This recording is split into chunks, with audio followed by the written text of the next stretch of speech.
잠깐 같이 기도드리겠습니다. 저희를 사랑하시는 하나님 아버지 감사합니다. 오늘도 저희들을 한자리에 불러 모아주시고 또 하나님의 말씀으로 여러 가지 궁금한 것들을 생각해 보려고 합니다. 주 성령께서 함께해 주시고 또 하나님 말씀을 바르게 헤아려 알 수 있는 지혜를 주시고 우리의 행보를 말씀 위에 굳게 세워 주옵소서. 이곳 참석한 모든 형제자매님들에게 주님이 더 큰 은혜와 사랑을 베풀어 주시고 또 이 하나님 말씀이 우리 신앙생활에 도움이 될 수 있도록 도와주시옵소서. 주 예수 그리스도 이름으로 기도하옵나이다. 아멘. 이게 질문이 좀 많이 나와 있는데요. 좀 우리 실제 신앙생활에 좀 도움이 되는 것이 나오면 좋은데 성경에 지식적인 것이 좀 많이 나와 있는 것 같습니다. 그래서 일단 같이 한번 생각을 해보겠습니다. 성경을 읽다가 몇 가지 궁금한 점이 있어서 세 가지를 질문 드리고자 합니다. 이렇게 되어 있습니다. 제가 먼저 읽어보겠습니다. 마태복음 8장 28절 한번 찾아봅시다. 마태복음 8장 28절.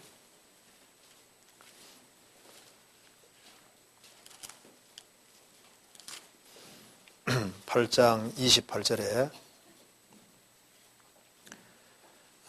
또 예수께서 건너편 가다라 지방에 가심에 귀신 들린 자 둘이 무덤 사이에서 나와 예수를 만나니 저희는 심히 사나와 아무도 그 길로 지나갈 수 없을 만하더라. 여기 이제 군대에 귀신 들린 사람 이야기가 나와 있는데 여기에 귀신 들린 자 둘이 무덤 사이에서 나왔다 이렇게 기록되어 있다는 겁니다. 그 다음에 마가복음 5장 찾아보시겠습니다. 마가복음 5장 1절.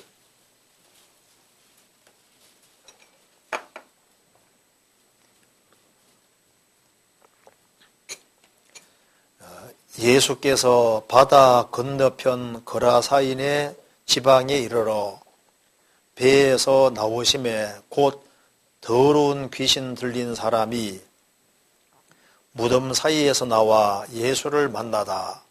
그 사람은 무덤 사이에 거처하는데 이제는 아무나 쇠사슬을 내도 맬 수 없게 되었으니 이는 여러 번 고랑과 쇠사슬에 매어서도 쇠사슬을 끊고 고랑을 깨뜨렸음이로라. 그리하여 아무도 저를 제어할 힘이 없는지라. 그 다음에 누가복음 8장 보시겠습니다.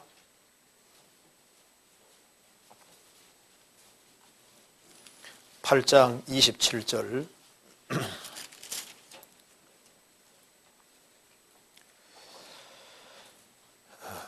육지에 내리심에 그 도시 사람으로서 귀신 들린 자 하나가 예수를 만나니 이 사람은 오래 옷을 입지 아니하며 집에 거하지도 아니하고 무덤 사이에 거하는 자라.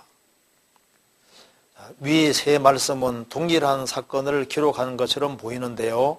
마태복음에서는 귀신 들린 사람의 수가 2사람이라고 기록을 했고 마가복음과 누가복음에서는 1명으로 기록되어 있습니다. 어떻게 이해해야 하나요? 답이 너무 간단하죠. 성경은 서로 모순 관계에 있는 것이 아니라 보완 관계 속에 있습니다.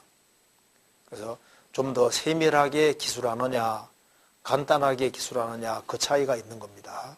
그래서 마태복음에 말한 대로 원래는 이렇게 군대에 귀신 들린 사람 둘이 있었다는 말이 맞습니다.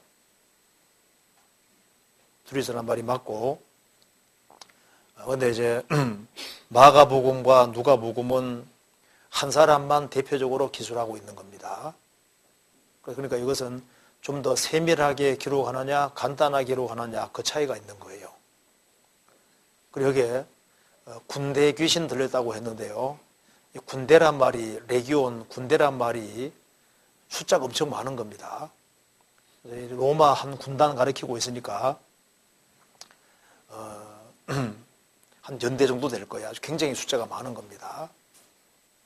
그러니까 군대 귀신 들린 사람에게서 군대 귀신 나왔을 때 2,000마리 되는 대주 속에 들어갔다고 되어 있잖아요. 엄청 많은 귀신이 들어간 겁니다. 그래서 이 사람이 쇠고랑을 채워서도 쇠고랑도 끊잖아요. 그리고 집에 거하지 않고 무덤 사이에 거하고, 그리고 옷도 입지 않았습니다. 그리고 말한 것이 아니라 괴성을 지르고, 이것이 구원받기 전에 사람의 모습을 그대로 표현하고 있는 겁니다. 그러니까 예수님 만나기 전에 인생의 모습을 이렇게 간단하게 표현하고 있는 거예요. 그래서 구원받지 못한 모든 사람들은 제정신이 아닙니다. 이 군대 귀신 들은 사람이 제정신이 아니었잖아요. 그리고 집에 거하는 것이 아니라 무덤 사이에 거처 있습니다. 옷을 입고 있는 것이 아니라 벗고 있었잖아요. 그렇죠? 그리고 말하는 것이 아니라 괴성을 지르고 있었고, 돌로 자기 몸을 상하게 하고 있었다. 그리고 너무너무 싸나워서 아무도 지날 수가 없었다고 했습니다. 그런데 이 누가복음 8장에는 이 사람이 도시 사람이라고 했습니다. 아마 도시에 살면서 죄를 많이 지었던 것 같아요. 프랑스의 그 학자 중에 한 사람, 자크 엘룰이라는 사람이 쓴 책에 보면 도시의 의미라는 책이 있거든요. 도시. 그러니까 역사 속에서 심판을 받은 데는 거의 도시였습니다. 그러니까 이제 죄악의 온상이 되는 곳은 거의 도시입니다. 소돔 고모라도 도시고, 역사 속에서 항상 큰 죄가 나타나는 곳은 거의 도시입니다. 그래서 사람이 도시에 모이게 되면은 일단 무명인이 되잖아요. 사람이 워낙 많으니까. 그러니까 죄 짓기가 아주 쉬운 데가 도시인 겁니다. 그래서 이 도시 속에서 보통 죄들이 퍼져나가게 되고, 도시 생활을 하는 사람들은 하나님을 느끼기가 점점 어려워지는데요. 왜냐하면 농사 짓고 사는 사람들은 하나님의 도움이 없이는 농사 지을 수가 없잖아요. 그렇지 않습니까? 그러니까 이제 농사 짓는 사람은 하나님을 항상 의식할 수 있는 겁니다. 그런데 도시 생활을 하는 사람은 일단 도시 속에 있다 보니까 공급이 하나님께로부터 오는 걸 잘 모르게 되는 거예요. 그래서 외부에서 공급들이 들어오는데 그걸 깊이 생각하지 않게 되니까 이제 하나님의 도움을 받고 산다는 것 자체를 잊기가 쉬운 곳이 도시입니다. 그렇기 때문에 도시 안에 오래 살던 사람들은 모든 도움의 통로가 하나님이라는 걸 잊게 되고, 그렇게 해서 이제 하나님과 멀어지기가 아주 쉬운 곳이 도시가 되고, 그리고 이제 사람들이 많이 모이다 보니까 무명인 비슷하게 돼서 자신들이 몰래 죄 지어도 남들이 잘 모르게 되고, 그러니까 죄를 더 담대하게 짓게 되는 그런 일들이 생기게 되는 겁니다. 그래서 나중에 도시는 죄악의 온상이 되고, 그래서 결국은 심판받는 그런 일이 계속 있다는 겁니다. 역사 속에서 그런 것처럼 지금도 마찬가지입니다. 지금도 죄송합니다. 이거 전화 좀 꺼야 될 것 같은데. 전화기 다 꺼야 될 것 같아요. 저부터. 자, 그래서 일단 이 사람이 도시 사람이라고 했는데요. 그러니까 이 도시에 살면서 이 더러운 군대 귀신이 딱 귀신에게 붙잡혔으니까 이 사람이 도시 사람으로서 깨끗하고 바르게 사는 것이 분명히 아닐 거예요. 도시에 살면서 아까운 데 쳐놨다가 귀신에게 붙잡혀서 그것도 아주 강력한 귀신에 붙잡힌 것으로 보입니다. 그래서 소망 없는 사람으로 살았는데 주님이 이 사람을 고쳐주셨지 않습니까? 그래서 인생이 완전히 달라지게 되는 겁니다. 이 사람이 이제 예수님 만나서 이제 군대 귀신에서 해방이 딱 되니까 제정신 돌아왔잖아요. 그렇죠? 제정신 딱 돌아오니까 옷을 벗었다는 걸 알게 되잖아요. 그래서 옷을 입었습니다. 그 다음에 보니까 무덤 사이에 있는 무덤 사이에. 그래서 집으로 돌아가게 되고 제정신 돌아오게 되고 이제는 괴성을 지르는 게 아니라 제정신이 되고 온순한 사람으로 바뀌었잖아요. 예수님 발 아래 있게 되었습니다. 구원받으면 꼭 그와 같이 되는 겁니다. 구원받고 예수님이 내 속에 들어오게 되면은 사람이 자기가 벌거벗은 걸 깨닫게 되고 그리스도로 옷 입게 되고 그리고 자기 위치가 잘못된 걸 알고 집에 돌아가는 것처럼 교회 안에 거할 줄 알게 되고 또 가정에서 정상적인 삶을 살게 되는 겁니다. 그리고 자기 몸을 해쳤는데 이제는 몸으로 영광을 돌리게 되지 않습니까? 그리고 괴성을 지르는 게 아니라 사람이 대화를 하게 되고 그리고 이제 온순한 사람으로 바뀌고 하나님이 자기에게 큰일 행한 것을 일일이 고하라 그 말씀대로 이제 자기 속에 영혼 속에 이루어진 일을 또 다른 사람에게 증거하는 사람으로 바뀌어지게 되는 겁니다. 그러니까 여기에 군대 귀신 들린 이것은 한 사람이 구원받는 모습하고 똑같은 거예요. 그래서 성경 이해할 때 이것이 원래 2명이란 말이 맞습니다. 근데 이제 한쪽을 더 강조해서 한쪽에는 한쪽을 포커스 맞춰가지고 얘기한 거예요. 그리고 이제 마태복음 보면은 백부장 얘기가 나오잖아요. 분명히 마태복음에는 백부장이 예수님께 나와서 얘기한 것처럼 되어 있는데 누가복음 7장에는 백부장이 직접 나온 것이 아니라 이제 장로들이 가서 청해서 갔다고 되어 있습니다. 둘 다 맞는 얘기인 거예요. 그래서 누가복음은 더 세밀하게 기술하고 있고 마태복음은 간단하게 기술했다는 특징이 있는 겁니다. 그것도 한번 찾아봅시다. 마태복음 8장 보세요. 마태복음 8장 5절입니다.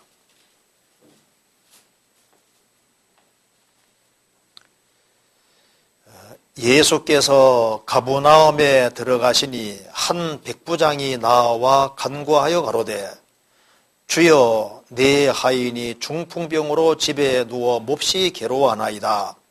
가라사대 내가 가서 고쳐주리라. 백부장이 대답하여 가로되 주여 내 집에 들어오심을 나는 감당치 못하게 싸우니 다만 말씀으로만 하옵소서. 그러면 내 하인이 낫게 삼나이다. 나도 남의 수하에 있는 사람이요 내 아래도 군사가 있으니 이더러 가라 하면 가고 저더러 오라 하면 오고 내 종들어 이것을 하라 하면 하나이다. 예수께서 들으시고 기여겨 좇는 자들에게 이르시되 내가 진실로 너희에게 이르노니 이스라엘 중 아무에게서도 이만한 믿음을 만나보지 못하였노라. 이 말씀하고 누가복음 7장 찾아봅시다. 약간 다르게 되어 있죠. 누가복음 7장 2절입니다. 어떤 백부장의 사랑하는 종이 병들어 죽게 되었더니 예수의 소문을 듣고 유대인의 장로 몇을 보내어 오셔서 그 종을 구원하시기를 청한지라. 이에 저희가 예수께 나와 간절히 구하여 가로되 이 일을 하시는 것이 이 사람에게는 합당하니이다. 저가 우리 민족을 사랑하고 또한 우리를 위하여 회당을 지었나이다 하니 예수께서 함께 가실새 이에 그 집이 멀지 아니하여 백부장이 벗들을 보내어 가로되 주여 수고하지 마옵소서. 내 집에 들어오심을 나는 감당치 못하겠나이다. 그러므로 내가 주께 나아가기도 감당치 못할 줄을 알았나이다. 다만 말씀만 하사 내 하인을 낫게 하소서. 저도 남의 수하에 든 사람이요 제 아래도 군병이 있으니 이더러 가라 하면 가고 저더러 오라 하면 오고 제 종더러 이것을 하라 하면 하나이다. 예수께서 들으시고 저를 기이 여겨 돌이키사 좇는 무리에게 이르시되 내가 너희에게로 오노니 이스라엘 중에서도 이만한 믿음을 만나보지 못하였노라 하시더라. 보내었던 사람들이 집으로 돌아가 보매 종이 이미 건강하여졌더라. 마태복음과 누가복음 보면 약간 다르게 되죠. 마태복음에는 백부장이 직접 나아간 것처럼 묘사했습니다. 근데 사실 백부장이 직접 나아가지 않고 이제 이스라엘 장로들을 청해서 대신 얘기해 주게 했잖아요. 그런데 백부장의 이야기를 대신 전했는데 사실 백부장이 얘기한 것과 똑같은 겁니다. 그러니까 이게 마태복음은 간단히 기술되어 있고 누가복음은 상세하게 기술되어 있는 겁니다. 자, 이 사람은 백부장은 보통 사람이 아닙니다. 예를 들어 봅시다. 로마 제국 당시에 로마 제국 당시에 황제하면은 정말 하늘처럼 생각하던 시대입니다. 그러면은 황제가 나타났다. 그러면 황제 앞에 나아가는 것이 사실 쉬운 게 아닙니다. 그렇잖아요. 그래서 어떤 자기가 소원하는 게 있어서 황제 앞에 나아갈 때 자기를 아주 굉장히 미천하고 천하고 약하게 생각하는 사람은 자기보다 좀 위에 있다고 생각하는 사람에게 부탁해서 자기 얘기를 해주기를 원할 수 있잖아요. 이걸 보면은 이 백부장이 굉장히 겸손한 사람인 동시에 예수님을 얼마나 높이는 사람인지를 알 수 있는 거예요. 그리고 황제가 자기 집에 들어오려고 그러면요, 누추해서 감히 이제 들어오게 하는 것을 굉장히 있잖아요. 굉장히 부담스럽게 생각하지 않겠어요? 그러니까 자기 친구들에게 정해서 예수님이 오려고 하니까 정해서 우리 집에 들어옴을 내가 감당치 못하겠나이다. 이걸 보면요, 예수님은 너무나도 초라한 모습으로 오셨지만은 이 백부장은 보통 사람이 아닙니다. 이 사람은 하나님을 경외하는 사람이고, 이 사람이 이스라엘 사람이 아닙니다. 아닌데 이스라엘 백성들을 사랑하고 그리고 이스라엘 백성들을 위해서 회당을 지었다는 겁니다. 그가 왜 이스라엘 민족을 사랑했을까요? 그는 하나님을 사랑하는 사람이고 참으로 하나님을 믿는 사람입니다. 그래서 이 일을 하는 것이 이 사람에게 합당합니다. 저가 우리 민족을 사랑하고 또한 우리를 위해서 회당을 지었나이다. 그러니까 이 사람은 하나님을 참으로 경외하는 사람이고, 그리고 백부장이 이 사람이 또 철저하게 사는 사람이 확실하잖아요. 그 돈을 모아서 회당을 지을 정도면요, 돈을 헤프게 쓰는 사람이 아니잖아요. 그걸 하나님 백성을 위해서 이제 회당을 짓고, 그리고 이 사람은 이제 하나님을 경외하고 오실 그리스도를 바랐는데 예수님에 대한 소문을 들어보니까 진짜 자신이 기다리던 메시아가 왔다는 걸 알게 되는 겁니다. 그러니까 예수님은 황제보다 더 높은 분이라는 걸 이 사람이 확실히 알고 있는 사람인 거예요. 그래서 너무나도 지극히 높으신 분이 왔는데 나는 이스라엘 백성도 아닌데 나 같은 자가 감히 그 주님 앞에 나아간다는 것에 대해서 너무나도 외람되게 생각이 들기 때문에 장로들을 청해서 대신 얘기해 주게 한 겁니다. 그리고 예수님이 오려고 하니까 친구들을 보내서 나는 이걸 감당치 못하겠습니다. 우리 집에 오는 수고를 하지 마시고 주님이 오셨는데, 주님은 말씀으로 천지를 창조하신 창조주가 내려오셨는데 말씀만 하면은 내 하인이 낫겠습니다. 자기 믿음을 표현한 거잖아요. 나도 100명의 군사를 거느리는 사람이니까 군사들에게 이리로 가 저리로 가면 따라하고 이거 해 저거 하면 다 한다 그 말입니다. 백부장의 말에 의해서 100명이 움직입니다. 천부장 말에 의해 1000명이 움직이잖아요. 교장 선생 말 한마디에 학교 전체가 움직이잖아요. 황제 말 한마디에 나라가 움직이는데, 제국이 움직이는데 주님이 말씀만 하면은 내 하인이 낫겠습니다. 예수님 말씀하시기를 내가 이스라엘에게서도 이만한 믿음을 만나보지 못했다. 이만한 믿음이라는 게 뭡니까? 이 사람은 하나님에 대한 아주 확실한 믿음과 군대 생활하면서 위아래에 대한 개념을 정확히 가지고 있잖아요. 주님이 얼마나 높은지를 아는 자기 신앙을 표현한 겁니다. 그래서 말씀만 하면 내 하인이 낫겠습니다. 주님께서 그대로 해주셨잖아요. 그러니까 이것은 보완 관계입니다. 좀 더 세밀하게 기술하느냐 간단하게 기술하느냐 그 차이인 겁니다. 성경에 보면은 십자가 예수님이 달리실 때 두 강도가 같이 달렸습니다. 근데 한 강도는 처음에는 두 강도가 똑같이 예수님 욕했다고 기록이 되어 있습니다. 마태복음 27장에 보면은 44절에 보면은 두 강도가 똑같이 예수님 욕하더라고 했습니다. 그런데 누가복음에는 한 강도는 끝까지 예수님 대적하고 한 강도는 회개하고 믿는 것이 나와 있잖아요. 둘 다 맞는 거예요.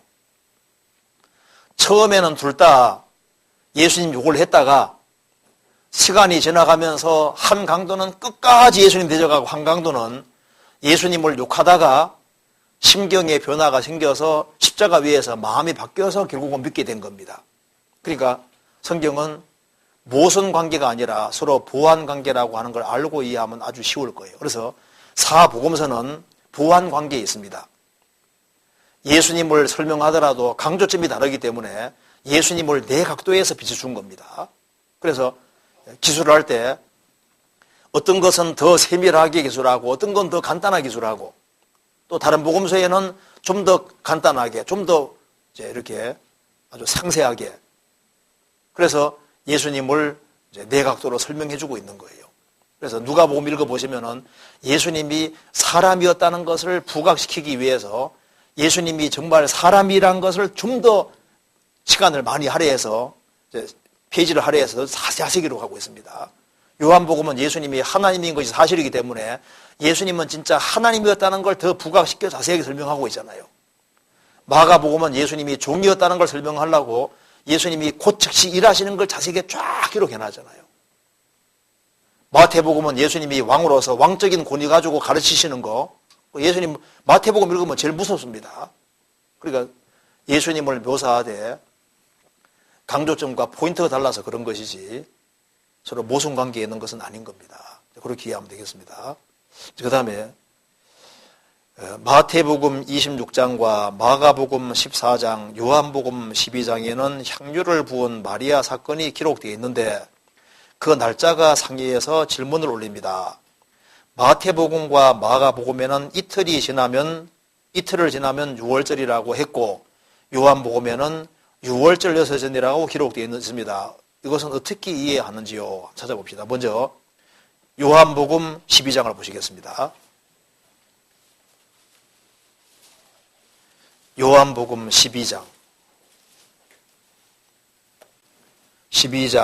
1절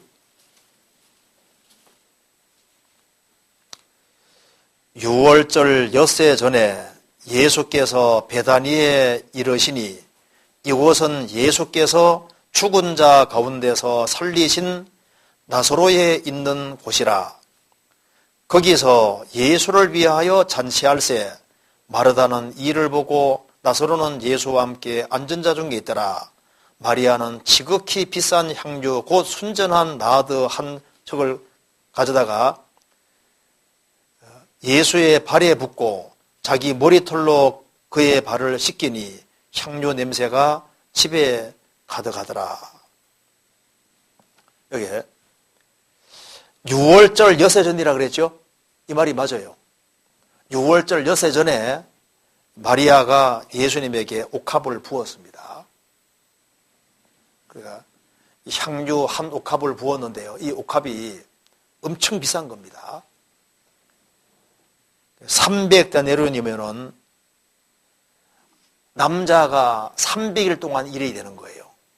그러니까 남자가 1년 동안 열심히 돈 쓰지 않고 벌면은 300데나리온입니다. 그러니까 남자가 1년 내내 수고해서 벌은 정도의 양인 겁니다. 그것을 이제 향유 사서 예수님에게 부었잖아요. 마리아는 예수님이 죽으신다는 걸 압니다. 그래서 예수님이 죽으시기 전에 자기 사랑을 예수님께 표현하기를 원했습니다. 아마 이것이 결혼 자금이었을지도 몰라요. 결혼하려고 모아둔 건지도 모르겠는데 그걸 향유 사서 예수님에게 부었습니다. 이때 이 향유를 붓는 것에 대해서 제일 반발하는 사람이 누군지 아시죠? 가룟 유다. 여기 5절에 보면은 이 향유를 어찌하여 300데나리온에 팔아 가난한 자들에게 주지 아니하였느냐 하니, 제일 큰 소리 친 사람이 가룟유다죠. 왜 이렇게 큰 소리 쳤을까요? 그 300데나리온이 아까운 거예요. 그걸 헌금했으면 내가 가질 텐데, 이 사람은 여기 돈 훔쳐갔습니다. 6절에 이렇게 말하면 가난한 자들을 생각함이 아니요 저는 도적이라 돈꾀를 맞고 거기 넣는 걸 훔쳐가미러라. 예수님을 따라다니면서 헌금하는 것을 이제 헌금을 받기 위해서 이제 헌금통을 가지고 다녔던 것 같아요. 돈깨를 갖고 다녔는데, 왜 여행 다니려고 비용이 필요하잖아요. 자유롭게 헌금을 했을 겁니다. 그런데 그 돈깨를 맡았다고 했습니다. 이거부터 좀 안 맞아요. 돈깨는 누가 맡아야 됩니까? 세리 마태. 돈깨는 얼마나 잘해요. 마태가 맡아야 되는데 유다가 맡은 걸 봐서는 유다가 뺏었던 것 같아요. 아니, 돈깨는 내가 맡을게. 돈깨를 맡고 왜 굳이 맡으려고 했을까요? 훔쳐가미러라. 헬라 원문에는 습관적으로 훔쳐갔다고 되어 있어요. 습관적으로. 계속 빙땅하는 거예요.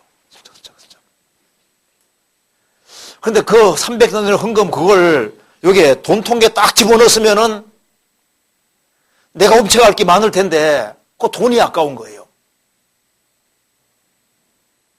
3년 반 동안 예수님 따라다니면서도 가룟유다는 천년 배우지를 못했습니다. 그런데 짧은 시간 동안 마리아는 예수님이 자기 집을 방문했을 때 예수님 발 아래 앉아서 예수님 말씀을 짧은 시간 들었는데 제 아들이 깨닫지 못하는 것을 깨달았잖아요. 예수님이 곧 죽으시는구나. 그걸 깨닫고 예수님을 위해서 뭔가 좋은 일을 해야 되겠다고 생각했던 겁니다. 그래서 자기의 모든 것이라고 할 수 있는 것을 이제 향유 사서 표현하는 거예요. 그래서 예수님께서 저가 내게 좋은 일을 하였다. 여기 보면은 이 마르다가 짧은 시간 주님 말씀 배웠지만은 가장 중요한 걸 빨리 깨우치고 사랑을 가장 크게 표현했잖아요. 그러니까 성경을 많이 배운다고 주님을 많이 아는 게 아닙니다. 짧은 시간 배워도 주님을 더 많이 알 수도 있어요. 주님 뜻을 더 바르게 알 수도 있습니다. 그렇잖아요. 3년 반 동안 예수님 제자들이 배웠지만은 예수님 말씀을 몰랐잖아요. 그런데 마리아는 가장 빨리 깨우쳤습니다. 그렇잖아요. 그래서 예수님께서 이 허비한 것이 아니라고 했습니다. 어찌하여 300데나리온을 이렇게 허비하느냐? 허비가 아니었습니다.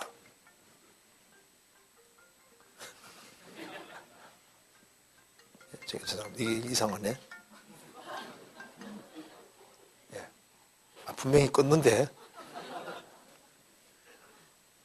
예. 죄송합니다. 이거 핸드폰 확실히 꺼놓고. 예. 자, 그래서요. 이 마리아가 분명히 천국에 가 있습니다. 확실합니다. 자, 그래서 이 짧은 시간 내에 예수님 발 아래에 앉아서 말씀을 들었다. 그러니까 얼마나 간절한 마음을 가지고 사모하는 마음을 들었겠어요. 그래서 여기에 엿새 후에 엿새 전이란 말이 맞습니다. 자, 그런데 여기에 이제 질문 내용 봅시다. 마태복음 26장 봅시다. 여기는 다르게 표현되죠. 26장 1절.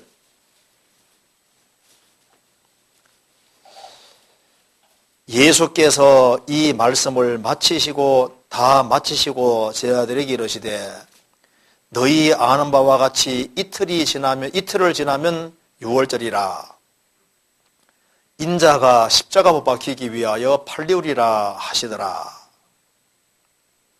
6절에 예수께서 베다니 문둥이 시몬의 집에 계실 때 한 여자가 매우 귀한 한 옥합을 가지고 나와서 식사하시는 예수님의 머리에 부으니 제 아들이 보고 분하여 가로되 무슨 의사로 이것을 허비하느뇨? 이것을 많은 값에 팔아 가난한 자들에게 줄 수 있었겠노라 하거늘. 여기서요, 이틀이 지나면 6월절이라 그래 되잖아요. 그리고 왜 여기에 7절, 6절 이하가 기록되어 있냐면 이유가 있어요. 이게 뭐냐면은 그 뒤에 26장 그 뒤를 쭉 읽어보면은 예수님을 죽이기로 의논했다고 되어 있죠. 이제 이틀이 지나면 6월절인데 메시아가 오셨는데 대제사장들과 백성의 장로들이 가야바라는 사람의 집에 모여서 아무리 모여가지고 같이 모여서 예수님을 죽이려고 의논했다. 그러니까 메시아가 오셨는데 예수님을 잡아 죽이기로 의논했다 그 말입니다. 그래서 한쪽에서는 예수님을 죽이려고 의논하는 것을 얘기하고 난 이후에 이렇게 예수님을 죽이려는 사람이 있는데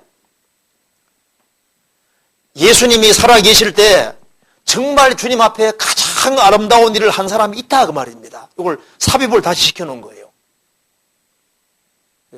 대조적으로 한쪽에는 예수님을 잡아 죽이려고 할 때 한쪽에는 예수님의 장사를 미리 알고 예수님에게 정말 헌신하는 사람이 있었다는 것을 표현하려고 사이에다가 교훈으로 딱 집어넣는 겁니다. 무슨 말 이해되세요? 그러니까 몇해 전에 이 사건이 있었는데 이제 이틀 전에는 예수님 죽이려고 했잖아요. 죽이려고 했는데 그게 하나님을 가장 잘 섬긴다는 유대 종교가들이 예수님을 죽이려고 하잖아요. 그런데 예수님을 죽이려는 일이 있었는데 그 전에 이렇게 메시아를 알고 그분에게 정말 사랑을 완전히 표현한 한 여자가 있었다. 그걸 사이에다가 삽입시켜 놓은 겁니다. 마가복음 14장 보시겠습니다. 똑같은 얘기입니다. 한번 찾아봅시다.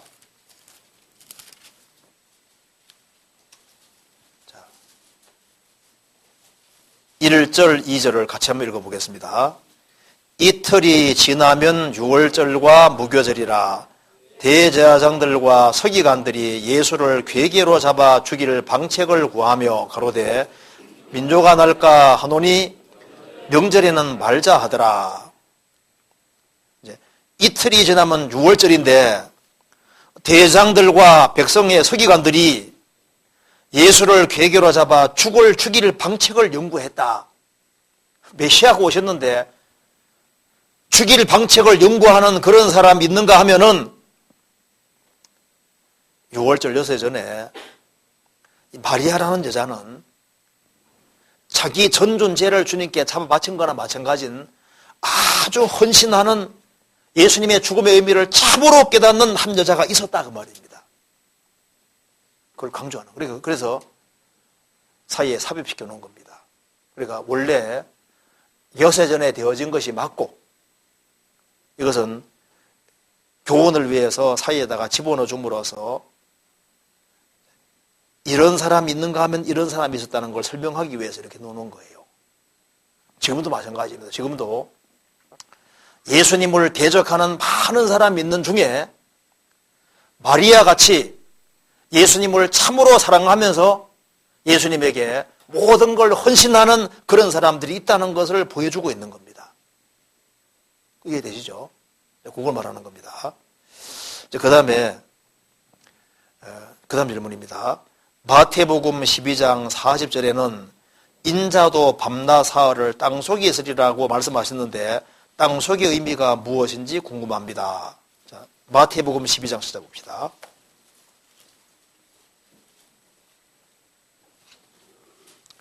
마태복음 12장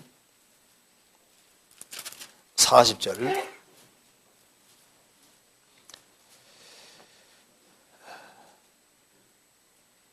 요나가 밤낮 사흘을 큰 물고기 뱃속에 있었던 것 같이 인자도 밤낮 사흘을 땅속에 있으리라. 여기 이제 요나가 밤낮 사흘을 큰 물고기 뱃속에 있었다. 근데 원문에도 큰 물고기라고 되어 있습니다. 고래가 아닌데요. 이제 영역본에 고래라고 번역한 것도 있는데 고래가 원문에 안 나옵니다. 원래 히브리어에도 고래란 말이 안 나와요. 나오는 게 없어요. 할 때 무조건 큰 물고기라고 되어 있으니까 할 때 큰 물고기입니다. 그래서 큰 물고기, 창세기 1장에도 큰 물고기 나오잖아요. 큰 물고기 뱃속에 들어갔는데 실제로 아마 큰 물고기니까 고래일 가능성이 많잖아요. 향유고래 같은 경우는 목이 사람 삼킬 만큼 된답니다. 원래는 고래가 목이 작다는 거 아시죠? 고래는 목구멍이 그렇게 크지 않습니다. 그래서 새우 같은 거 못 가잖아요. 고래는 목구멍이 그렇게 크지 않는데 향유고래만은 이 목구멍이 좀 크거든요. 그래서 사람 삼킬 정도가 됩니다. 그래서 제임스 바틀인가 하는 사람이 그 고래 속에, 향유고래 속에 잡아먹혀가지고 향유고래 속에 있다가 이틀 만인가 살아났잖아요. 향유고래 속에 들어가서 살아남은 사람이 있습니다. 제임스 바틀이 유명한 사람이잖아요. 고래 뱃속에 한번 들어서 나와서 유명했었어요. 유명해지고 싶으면은 고래 뱃속에 잠깐 들어갔다 나와도 유명해질 수 있을 것 같아요. 그래서 잡아먹혔는데 그 고래가 붙잡히는 바람에 그 사람이 살아나게 된 겁니다. 바트리가. 자, 그런데 고래 뱃속이 굉장히 더워요. 그러니까 요나는 말 안 듣다가 물고기 뱃속에 들어가서 정말 그 속에서 아주 죽었다고 할 수 있을 거예요. 고래 뱃속에 물고기 뱃속에 들어간 거 자체가 죽음과 방불한 겁니다. 그래서 여기에 요나가 밤낮 사흘을 큰 물고기 뱃속에 있었던 것 같이 요나서에 나와 있잖아요. 인자도 예수님도 밤낮 사흘을 땅속에 있으리라. 여기 땅속이라는 의미가 도대체 뭐냐? 땅속이에요. 무덤입니다. 무덤. 근데 이것을 무덤으로 해석하지 않고 땅속을 좀 다르게 해석하는 사람들이 있는데요. 무덤으로 해석하는 것이 가장 건전하고 바른 해석이라고 할 수 있습니다. 이걸 이제 무덤으로 해석하지 않는 사람들이 있어요. 그런데 이거 설명하려면 좀 복잡한데요. 그래도 잠깐 설명하는 게 필요할 것 같습니다. 예수님이 십자가에 죽으셨을 때 죽으시고 부활하는 사이에 육체는 무덤에 있었잖아요. 그렇죠? 그럼 영혼은 어디 있었을까요? 영혼은? 그거 궁금하잖아요. 어떤 사람은 이 구절을 가지고서 땅 속을 이제 음부로 해석하는 사람이 있습니다. 근데 그건 좀 과도한 해석이에요. 예수님이 우리의 죄를 짊어지셨기 때문에 죄 때문에 지옥 가니까 우리 죄를 짊어지신 예수님은 지옥을 가야 된다고 생각하는 사람이 있습니다. 그래서 과거에 전통적으로 예수님이 잠깐 지옥에서 사흘 밤낮 동안 지옥 들어가서 땅속 깊은 곳에 그 음부에 들어가서 지옥에 들어가서 고통받았다 하는 해석을 하는 사람이 있었습니다. 근데 그건 아니에요. 왜 아니냐 하면은 잘 생각해 봅시다. 자, 아담이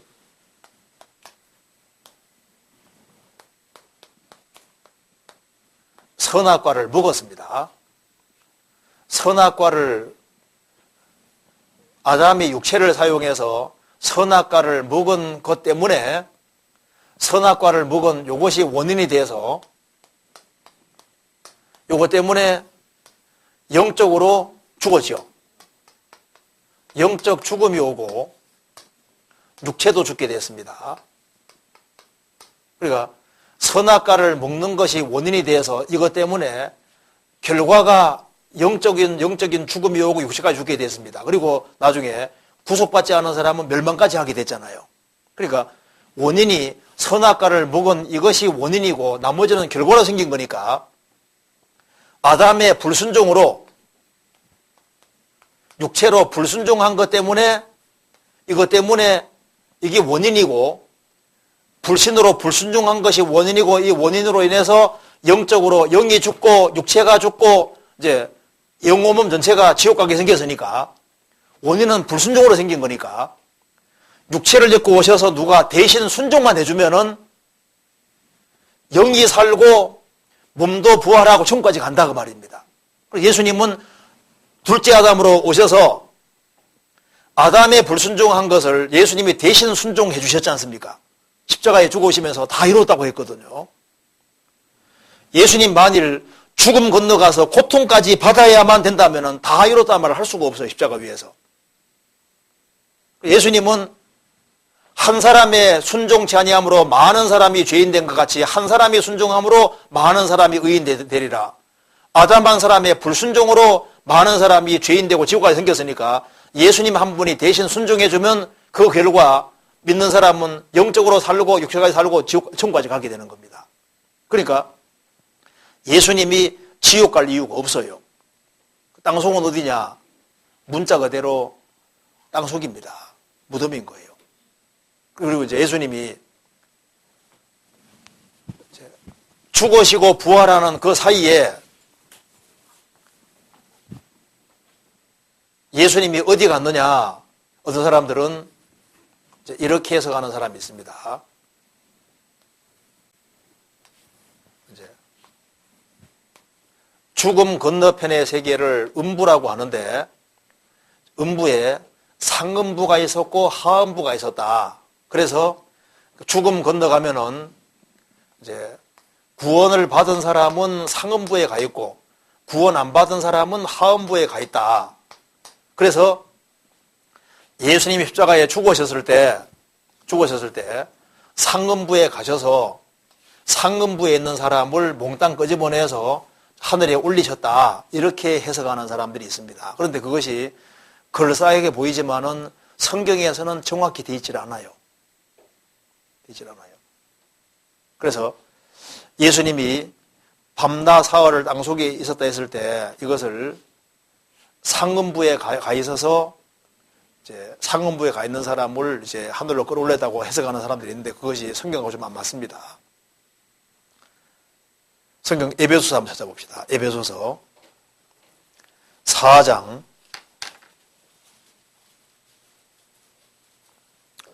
3절입니다.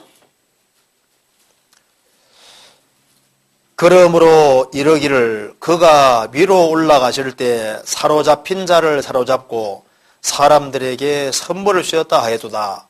올라가셨다 하였은즉 땅 아래 곳으로 내리셨던 것이 아니면 무엇이냐. 내리셨던 그가 곧 모든 하늘 위에 오르신 자니 이는 만물을 충만케 하려 하심이니라. 예수님이 이 땅에 오셨다가 위로 올라가실 때 부활 승천하실 때 사로잡힌 자를 사로잡고 사람들에게 선물을 주셨다 하여도다. 올라가셨다 하였은즉 땅 아래 곳으로 내리셨던 것이 아니면 무엇이냐. 그 땅 아래 곳으로 내려갔다 했을 때 이것이 무덤에 내려갔다는 말이지 상음부에 가서 상음부에 가 있는 사람들을 붙잡아서 저 천국으로 데려갔다, 낙원으로 들어갔다 그런 의미로 해석할 수 있느냐. 이 구절로 그렇게 해석할 수 없습니다. 왜냐하면 이 구절에 보면은 여기 사로잡힌 자를 사로잡고 이 사람들이 누구냐 하면은 지금 살아있는 사람들 말하는 거예요. 죄가 사로잡고 마귀가 사로잡은 사람들을 주님이 사로잡고 그리고 사람들을 주님이 죽으시고 부활하심으로 구속하신다는 뜻이거든요. 이걸 이해하기 위해서 잠깐 적고 찾아봅니다. 시편 68편에 시편 68편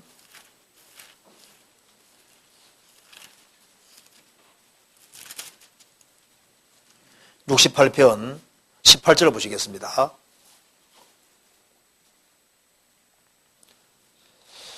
주께서 높은 곳으로 오르시며 사로잡은 자를 끌고 선물을 인간에게 쏘는 패역자 중에서 받으시니 여호와 하나님이 저희와 함께 거하려 하심이로다. 주께서 높은 곳으로 오르시며 부활 승천하시며 사로잡은 자를 끌고 마귀와 죄가 사로잡은 사람을 주님이 사로잡고 선물을 인간에게 쏜 패역자 중에서 받으시니 여기 패역자들 죄가 사로잡고 있고 마귀가 사로잡은 사람들, 폐역자들인데 그들을 주님께서 구속하셔서 그들에게 선물을 주시고, 그러니까 구원을 선물로 주시고 죄사함을 선물로 주셨잖아요. 그리고 구원하시는 이유는 저희와 함께 거하려 하심이로다. 그러니까 이것이 음부에 가 있는 사람들을 말하는 것이 아니라 주님을 알기 전에 피역자로 살던 사람들, 죄에 붙잡힌 사람들, 마귀에게 붙잡힌 사람들을 주님이 죽으시고 부활하심으로 구원을 완성하시고, 그래서 이런 피역자들, 죄인들을 주님이 사로잡고 그들에게 선물을 주시고, 그리고 그들과 함께 하시면서 그 사람들이 변화된 삶을 살고 그 사람들이 주님께 선물을 드리는 걸 주님이 받으신다 그 말입니다. 왜? 주셨으니까 받는다는 얘기거든요. 이것을 상금부하고 연결시키면 안 돼요. 구원받은 사람이 죽으면은 상금부에 가 있었느냐? 아니에요. 자, 에녹은 예수님 모시기 전에 에녹은 어디로 갔습니까? 산채로 어디로 갔어요? 주님 품에 갔잖아요. 상금부로 간 게 아니라 죽을 때 죽지도 않고 산채로 하나님 앞에 갔잖아요. 엘리야가 산채로 들림 받았잖아요. 그렇지 않습니까? 주님 앞에 가요. 주님 앞에. 성경에서는 구약시대 때 죽음 건너가는 사람들은 음부에 갔다고 되어 있는데, 음부란 말은 포괄적인 개념입니다. 죽음 건너편의 세계가 음부이기 때문에 음부가 좋은 의미로 쓰이는 경우도 있고 나쁜 의미로 쓰이는 경우도 있습니다. 죽음 건너편의 세계라는 뜻이고, 신약 성경에 오면은 이걸 주님이 더 클리어하게 말씀하셔서 구원을 받은 사람이 가는 곳은 패러다이스고 구원 안 받은 사람이 가는 곳은 하데스 음부라고 표현했습니다. 구약시대 때는 소울이란 말이 죽음 건너편의 세계라는 뜻인 거예요. 그래서 소울은 좋은 의미로 쓰이고 나쁜 의미로 쓰이거든요. 그래서 문맥에 보면 이것이 좋은 의미가 나쁜 의미를 알 수 있는 거예요. 신약 성경에 오면은 더 명확하게 주님께서 구원을 받은 사람은 패러다이스 낙원에 간다. 구원 안 받은 사람은 하데스 음부로 간다고 표현해놨잖아요. 정확히. 그래서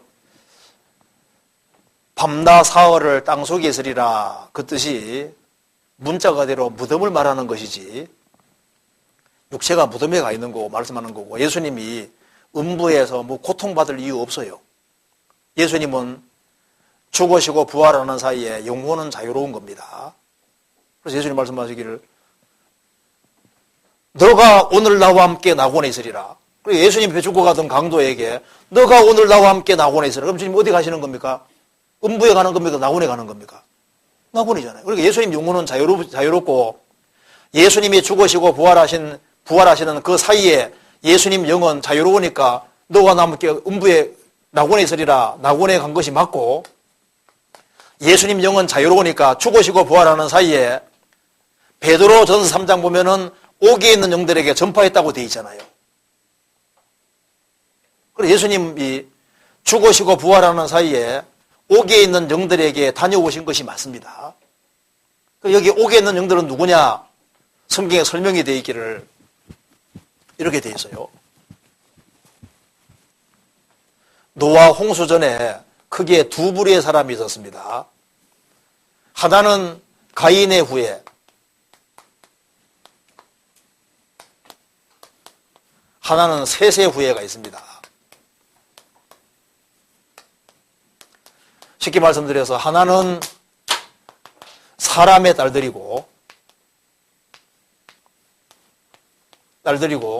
또 하나는 하나님의 아들들입니다.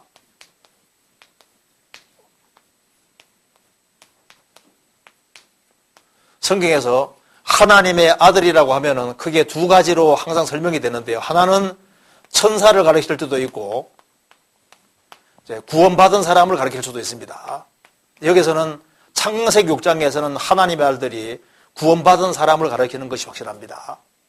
그리고 천사가 아닙니다. 왜냐하면 이들이 결혼해서 자녀를 낳았기 때문에 천사는 자녀를 생산할 수가 없어요. 그렇기 때문에 천사는 아니다 그 말입니다.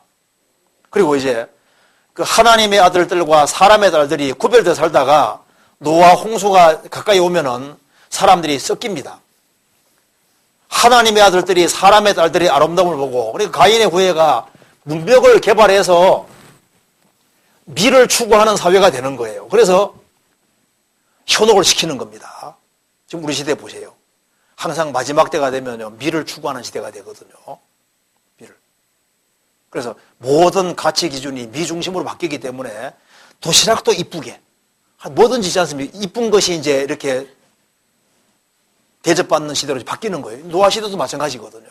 그러니까 이 사람들이 미를 추구하는 것이 되니까 하나님의 아들들이 그게 휩쓸리는 거예요. 우리 시대의 크리스찬들도 마귀가 먹음직하고 부함직한 것이 많이 만들어서요, 크리스찬들의 마음이 주님께 향할 것을 세상으로 향하게 만든다니까요. 그래서 이제 뒤섞여가지고 세상 쪽으로 바뀌는 거예요. 그래서 주님께서 120년 동안 유예 기간 주셨습니다. 그런데 안 돌이키는 거예요. 그래서 하나님께서 노아라는 사람에게 명령해서 방주를 짓게 만듭니다. 노아가 100년 안쪽에서 방주를 만들었습니다. 왜냐하면은 노아가 500세가 되고 난 이후부터 자녀를 낳았으니까 셈과 함과 야벳이 있는 상태에서 방주 만들었다고 되어 있으니까 600세의 홍수가 왔으니까 100년 안쪽에 방주를 만든 겁니다. 그런데 보시면요, 하나님의 아들들 중에서 진리를 지키고 살아가는 사람은 노아 식구밖에 없는 거예요. 그리고 이 사람들이 하나님의 아들들로 구별될 때 제사법이 있었던 겁니다. 제사법. 하나님께서 아담 하와에게도 짐승을 죽이게 하셨고, 죽였지 않습니까? 짐승 죽여 가지고 설립해 주셨고, 그 다음에 아벨도 양을 죽였고, 노아 홍수 이후에도 하나님께서 노아 홍수 때 방주 안에 정결한 짐승 집어넣으라고 그랬죠? 7상. 그 정결한 짐승이 제사용입니다. 레위기 11장이 아니고 제사용이니까 양이나 염소라든가 송아지, 비둘기 이런 거 몇 가지입니다. 그리고 노아는 노아 홍수 이후에 노아는 이 정결한 짐승으로 하나님께 번제 제사 드리잖아요. 그러니까 노아 홍수 전에도 피지사가 있었고, 이렇게 짐승이 죽는 것처럼 메시아가 오셔서 대신 죽게 된다는 걸 믿는 사람들이 있었던 거예요. 그 사람들이 하나님의 아들로 구별됐고, 이들은 메시아를 바라던 사람이었다고 말입니다. 그런데 육체에 휩쓸려서 살았는데 이 하나님의 아들들 가운데 믿음을 지키는 사람은 노아 식구밖에 없었던 거예요. 그래서 하나님께서 노아 식구들을 보존하시고 동물들 한상식을 보존하시고 세상에 홍수 내릴 때 하나님의 아들들도 죽고 딸도 다 죽었잖아요. 그러니까 노아 홍수의 사람 다 죽었는데 사람의 딸들, 가인의 후예들, 구원받지 아니한 사람들은 멸망했다는 게 이해가 되잖아요.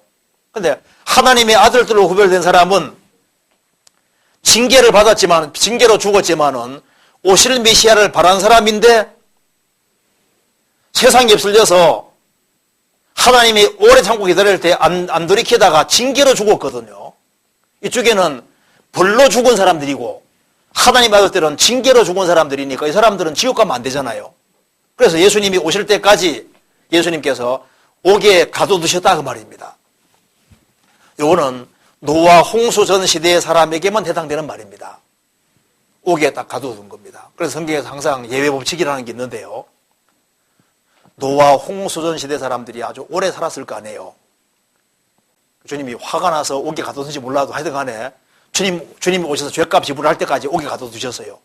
그러다가 이제 예수님께서 십자가에 죽으셨을 때 구약시대 때도 오실 그리스도를 바란 사람들이 있었기 때문에 예수님이 구약시대 때 죽은 사람 죄값도 지불하셨기 때문에 예수님께서 죽으시고 부활하는 사이에 옥의 영들에게 전파해서 예수님이 죄값을 지불했다는 사실을 알려주고 이 사람들은 구속받은 사람들입니다. 하나님 아들들이거든요. 구속받은 사람들이기 때문에 이 사람들을 주님께서 끄집어내 주셨다고 성경에 나와 있어요.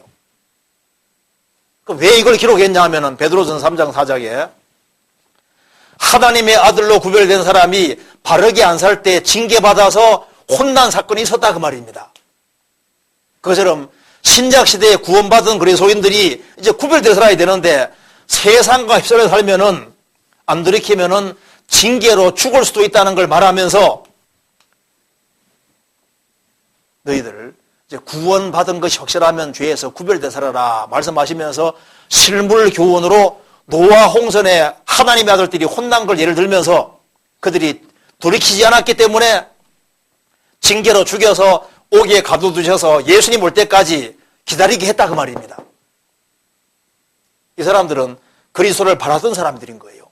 그래서 이 사람들을 예수님께서 끄집어내 준 사건을 말하면서 너희들을 구원받고 정찰이라. 정신 안 차리면은 노아 홍수전 시대에 하나님 아들 짝이 난다 그 말입니다. 제명대로 못 살 수 있으니까 정신 안 차리라 하면서 바르게 살아라고 이해한 거예요. 그러면 신약 시대 그리스도인들이 징계받아 죽으면 또 주님 재림할 때까지 옥이라는 곳에 있게 되느냐? 그런 구절이 없어요. 이렇게. 구원받은 사람은 죽으면 즉시 주님 앞에 가는 것이 맞을 겁니다. 어쨌든 간에 이걸 교훈으로 삼으라고 베드로 사도가 기록했는데 이걸 기록하는 것 자체가 기적인 거예요. 그렇지 않습니까? 이게 인간 힘으로 이걸 어떻게 기록하냐 그 말입니다. 누가 알겠어요? 하나님의 성령께서 기록하게 해주신 겁니다. 그러니까 예수님이 밤낮 사흘을 땅속에 있다고 했을 때 무덤 속에 있다는 뜻이고 이걸 좀 더 확장 해석하면은 예수님이 죽으시고 부활하는 사이에 낙원에 즉시 가셨는데 옥에 있는 영들에게 방문해서 그들을 끄집어냈다 그 말입니다. 그런 건 맞아도 예수님께서 땅속에 있다는 의미를 저 땅속 깊은 곳에 음부에서 3일 반 동안 3일 동안 있으면서 고통받았다는 그런 개념으로 이해해서는 안 된다 그 말입니다. 그렇죠? 이건 이해되시죠? 이 정도로 얘기하면 될 것 같습니다. 복잡하죠? 안 복잡해요? 하여튼간에 땅속 하면 제일 쉽게 어떻게 하면 이해하면 됩니까? 무덤 속에 있었다 육체가. 그렇게 생각하면 될 겁니다. 그렇게 간단하게 이해하시면 좋겠어요. 그 다음에 사사기 14장 1절 4절 한번 찾아봅시다. 사사기 14장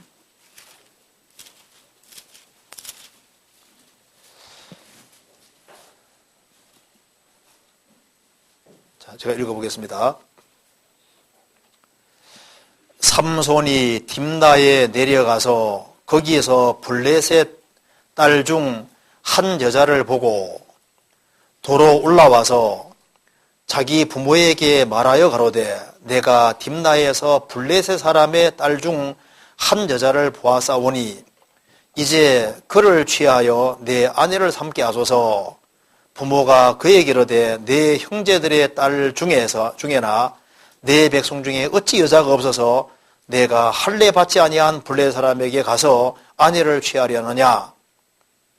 삼손이 아비에게 이르되 내가 그 여자를 좋아하오니 나를 위하여 그를 데려오소서 하니 이때 블레셋 사람이 이스라엘을 관할한 고로 삼손이 틈을 타서 블레셋 사람을 치리함이었으나 그 부모는 이 일이 여호와께로서 나오신 것인 줄 알지 못하더라.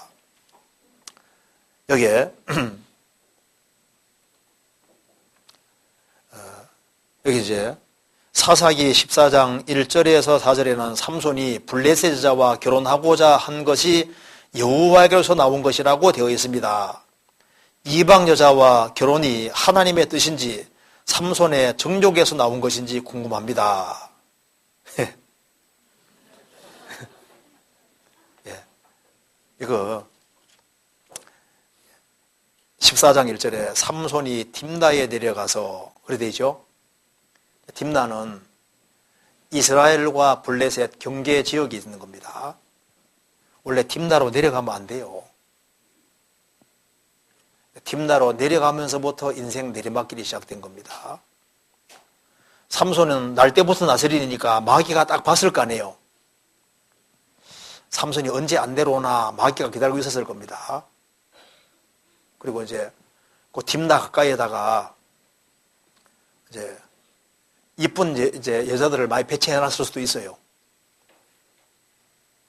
삼손이 딱 딥나로 내려갔는데 한 여자가 딱 봤는데 필링이 딱 꽂힌 겁니다. 마음이 딱 꽂힌 거예요.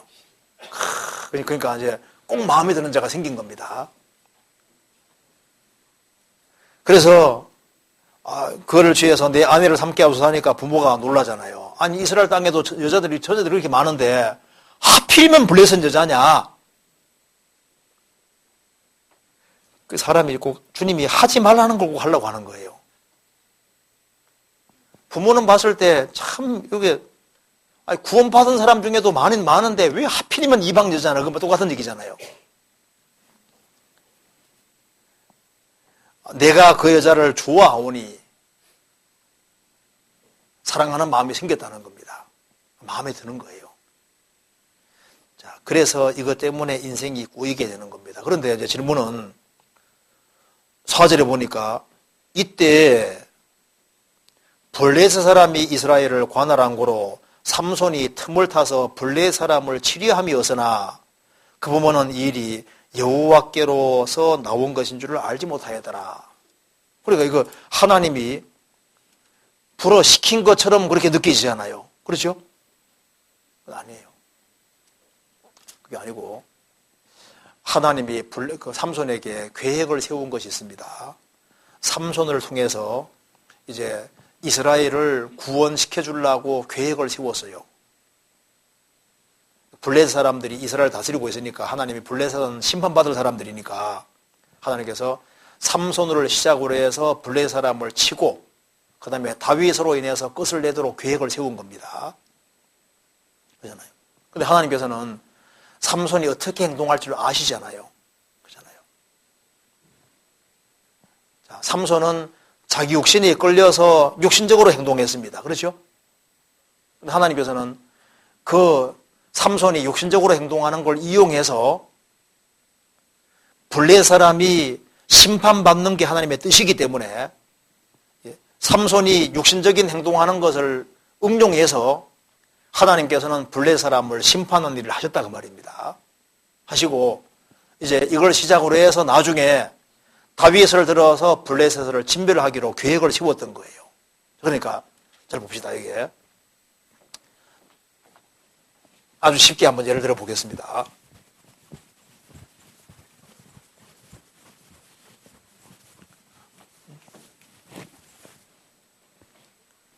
자, 이것은 하나님께로 난 것이다. 하나님께서는 어떤 계획을 세웠냐 하면은 하나님은 블레셋이 심판을 받아야 될 사람이니까 블레셋을 심판하기로 작정을 하셨어요. 그런데 이제 삼손 때에는 다 멸망시키는 건 어렵다는 걸 아셨습니다. 그래서 삼손으로 시작해서 이제 다윗을 통해서 블레셋을 완전히 멸망시켜 버리는 거예요. 이렇게 계획을 세웠는데 하나님께서는 IQ가 얼마인 줄 아시죠? 하나님은 지능이 얼마입니까? 지능이 무궁하시잖아요. 하나님은 하나님의 계획을 철저히 이루시거든요. 그래서 인간이 잘하는 것이나 못하는 것이나 모든 걸 응용해서 하나님은 하나님의 뜻을 이루어 가신다 그 말입니다. 자, 요셉이 왕이 되는 것이 하나님의 뜻이, 총리가 되는 게 하나님의 뜻이었습니다. 그러니까 요셉의 생애 속에서 10명의 형들이 요셉을 미워하고 팝니다. 10명의 형들은 요셉을 진짜 미워했어요. 진짜 죽이려고 했던 겁니다. 그런데 하나님께서는 요셉이 팔리는 것도 허락하시고 보디발의 아내가 억울한 누명을 씌워서 감옥에 들어가게 하는 것도 허락하셨잖아요. 그래서 하나님께서는 이런 모든 인간의 악행을 응용해서 요셉이 총리가 되게 기어코 만드셨잖아요. 그러니까 인간은 자연스럽게 자기 할 일을 하는데 하나님은 하나님이 계획한 것을 초월해서 다 이루어갈 수 있는 거예요. 자, 예수님이 구원 완성하는 게 하나님 뜻이니까 인간이 무슨 짓을 하더라도 하나님은 그걸 다 응용해서 하나님은 하나님의 계획을 이루신다 그 말입니다. 그러니까 블레 사람을 심판하는 게 하나님 뜻인데 삼손은 육신적으로 행동하잖아요.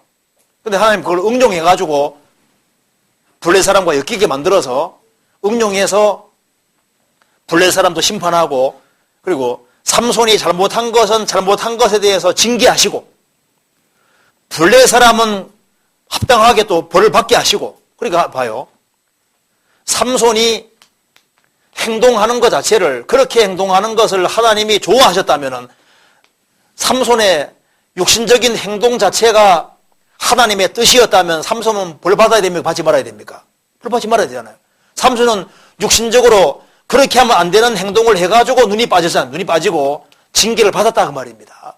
근데 하나님께서는 삼손이 육신적으로 행동했지만은 그걸 응용해서 벌 받을 사람들은 벌 받게 만드셨잖아요. 블레셋을. 그렇죠? 그러니까 하나님 뜻은 이루어지고 벌 받을 사람은 누굴 통해서든 벌 받게 만드시고 또 삼손이 잘못한 것에 대해서는 삼손은 삼손대로 징계를 받고 그러니까 하나님 뜻은 정확히 이루어지게 되어 있는 거예요. 이루어집니다. 그러니까 하나님의 계획은 반드시 이루어지니까 어떤 길이 현명하냐 하면은 성경이 딱 그렇게 되어 있으면 그 길을 걷는 것이 무조건 현명한 길인 거예요. 왜? 하나님 뜻은 어차피 이루어지게 되어 있으니까 내가 그 뜻을 벗어나면 무조건 손해보게 되어 있잖아요. 그래서 하나님 뜻은 이루어집니다. 하나님의 계획한 건 이루어져요. 그러니까 그곳에 동참하는 것이 무조건 현명한 길이 되는 겁니다. 그래서 여기에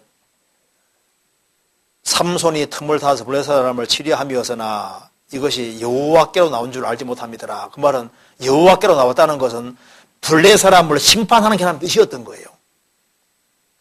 그래서 하나님께서 삼손을 사용하셨는데 잘못한 것에 대해서는 징계하시고 하나님의 그 원래 뜻과 계획은 또 그대로 이루어졌던 겁니다. 그래서 삼손은 블레셋 사람을 심판하기를 시작한다 했는데 그 시작은 실제로 한 겁니다. 그대로 된 거예요. 그렇게 이해하면 되겠습니다. 그리고 그 다음에 사사기 20장 17절에 이하에는 이스라엘과 베냐민 자손의 싸움이 기록되어 있는데 하나님이 이스라엘 민족에게 나가서 싸우라고 했는데 2번이나 패했습니다. 왜 하나님이 이렇게 하셨는지 궁금합니다. 찾아봅시다. 사사기 20장, 이거 참 중요한 질문입니다. 좋은 질문이죠. 20장 17절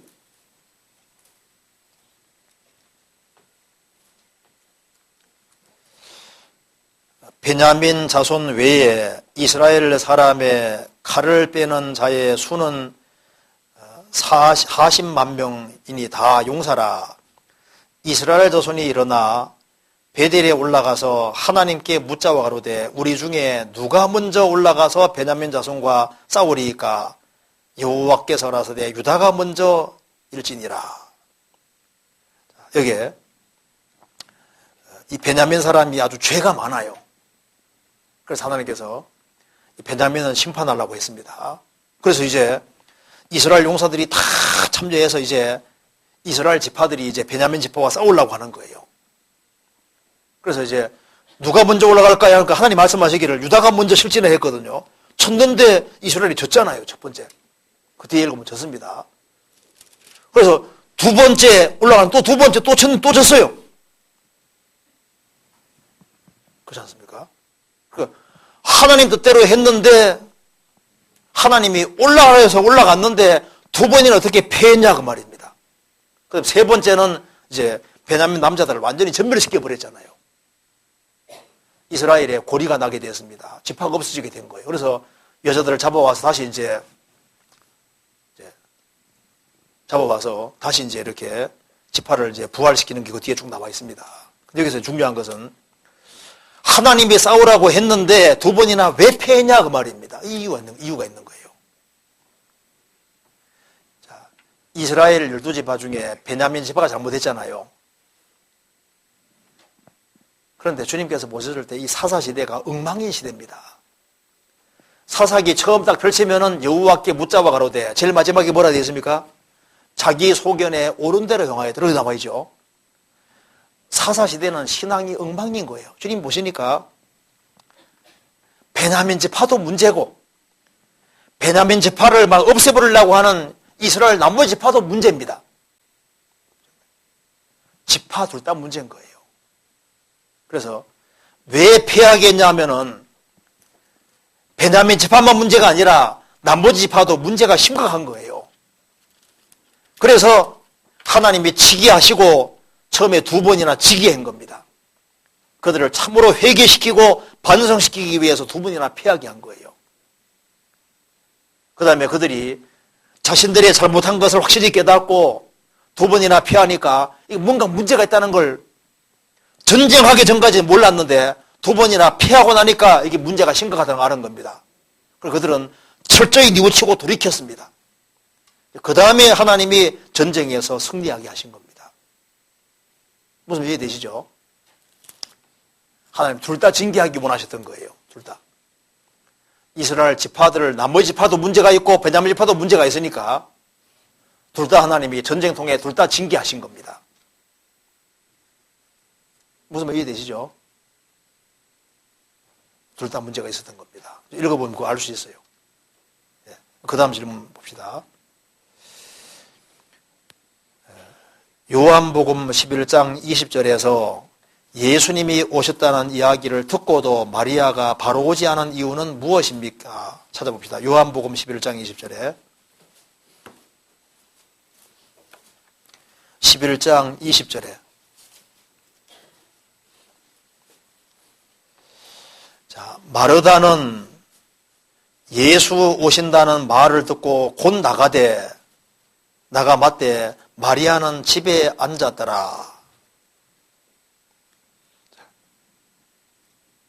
왜 예수님이 오셨다는 이야기를 듣고 마르다는 곧 나갔다. 마르다는 행동파입니다. 그러죠? 예수님이 오셨을 때도 즉시 막 대접하느라 바빴잖아요. 그러니까 마르다는 굉장히 활동적인 여자입니다. 그런데 마리아는 예수님이 오셨다는 소리를 듣고도 집에 앉았더라. 이게 불순종이었냐? 물론 아닙니다. 왜냐하면 예수님이 부르실 때는 갔습니까? 안 갔습니까? 갔어요. 28절 봅시다. 이 말을 하고 돌아가서 가만히 그 형제 마리아를 불러 말하되 선생님이 오셔서 너를 부르신다 하니 마리아가 이 말을 듣고 급히 일어나 예수께 나아가며 그러니까 불순종해서 안 나간 것도 아니고 예수님이 부르신다 했을 때 즉시 나갔죠. 그러니까 여기에 예수님이 오신다는 소리를 듣고도 안 나가고 집에 있었습니다. 왜? 예수님이 부르신 것이 아니잖아요. 예수님이 불러서 안 나갔다면 문제가 됩니다. 예수님이 오신다는 소리를 듣고도 빨리 안 갈 수도 있잖아요. 그런데 마르다는 행동이 굉장히 빠른 사람인 것이 확실합니다. 그리고 근데 이게 마리아는 자기 오라비를 정말 사랑했던 것 같아요. 그래서 너무나도 큰 슬픔과 그리고 이제 아픔이 있었을 거예요. 아마 아버지 어머니가 돌아가신 것 같아요. 그래서 자기 이제 오라비를 자기 부모님처럼 생각하고 살았을 겁니다. 그런데 오라비가 죽은 거예요. 그러니까 이 마리아는 예수님 말씀을 듣고 짧은 얘기 듣고도 예수님이 곧 죽으신다는 걸 금방 캐치했잖아요. 굉장히 민감한 여자입니다. 아주 섬세한 여자입니다. 그러니까 굉장히 예민하게 하기 때문에 섬세하고 그런 여자인데 자기 오라비가 죽었을 때 마르다보다 마리아가 훨씬 더 충격을 받았던 것 같아요. 그렇죠? 훨씬 더 큰 충격을 받았고 훨씬 더 큰 슬픔에 잠겼던 것 같습니다. 그렇잖아요. 그래서 마리아가 예수님이 오셨을 때 집에 앉았더라. 집에 계속 앉아 있었습니다. 그러니까 마르다보다 훨씬 더 큰 깊은 시름과 어떤 고통과 그리고 너무 안타까운 마음과 오라비가 죽었으니까요. 그걸 아마 부모처럼 생각했던 것이 맞는 것 같아요. 그래서 너무나도 슬픔이 컸을 겁니다. 근데 예수님이 부르실 때는 즉시 나아갔잖아요. 그렇죠? 이건 불순종이 아니라 어떤 심리적인 차이가 좀 있었을 거예요. 그러니까 마르다는 손님 영접하는 거 좋아하고 접대하는 거 좋아하고 아주 빠릿빠릿하고 활동적이고 이렇게 한데 마리아는 훨씬 섬세하고 생각도 아주 깊고 그리고 상처도 쉽게 받을 수 있고 아주 민감한, 그리고 어떤 사람보다도 고통 같은 걸 크게 느끼고 하는 그런 여자로서 성격이 너무너무 다른 걸 여기 알 수 있잖아요. 그죠? 이게 불순종이 아닙니다. 왜냐하면 주님 부를 때 갔기 때문에 불순종이 아니에요. 그리고 이제 바로 오지 않은 이유가 무엇입니까? 그건 마리아 마음이죠. 그렇죠? 나중에 천국 가서 물어봅시다. 그때 왜 빨리 안 왔어요? 그건 좀 더 빨리 갈 수도 늦게 갈 수도 있고 그렇죠?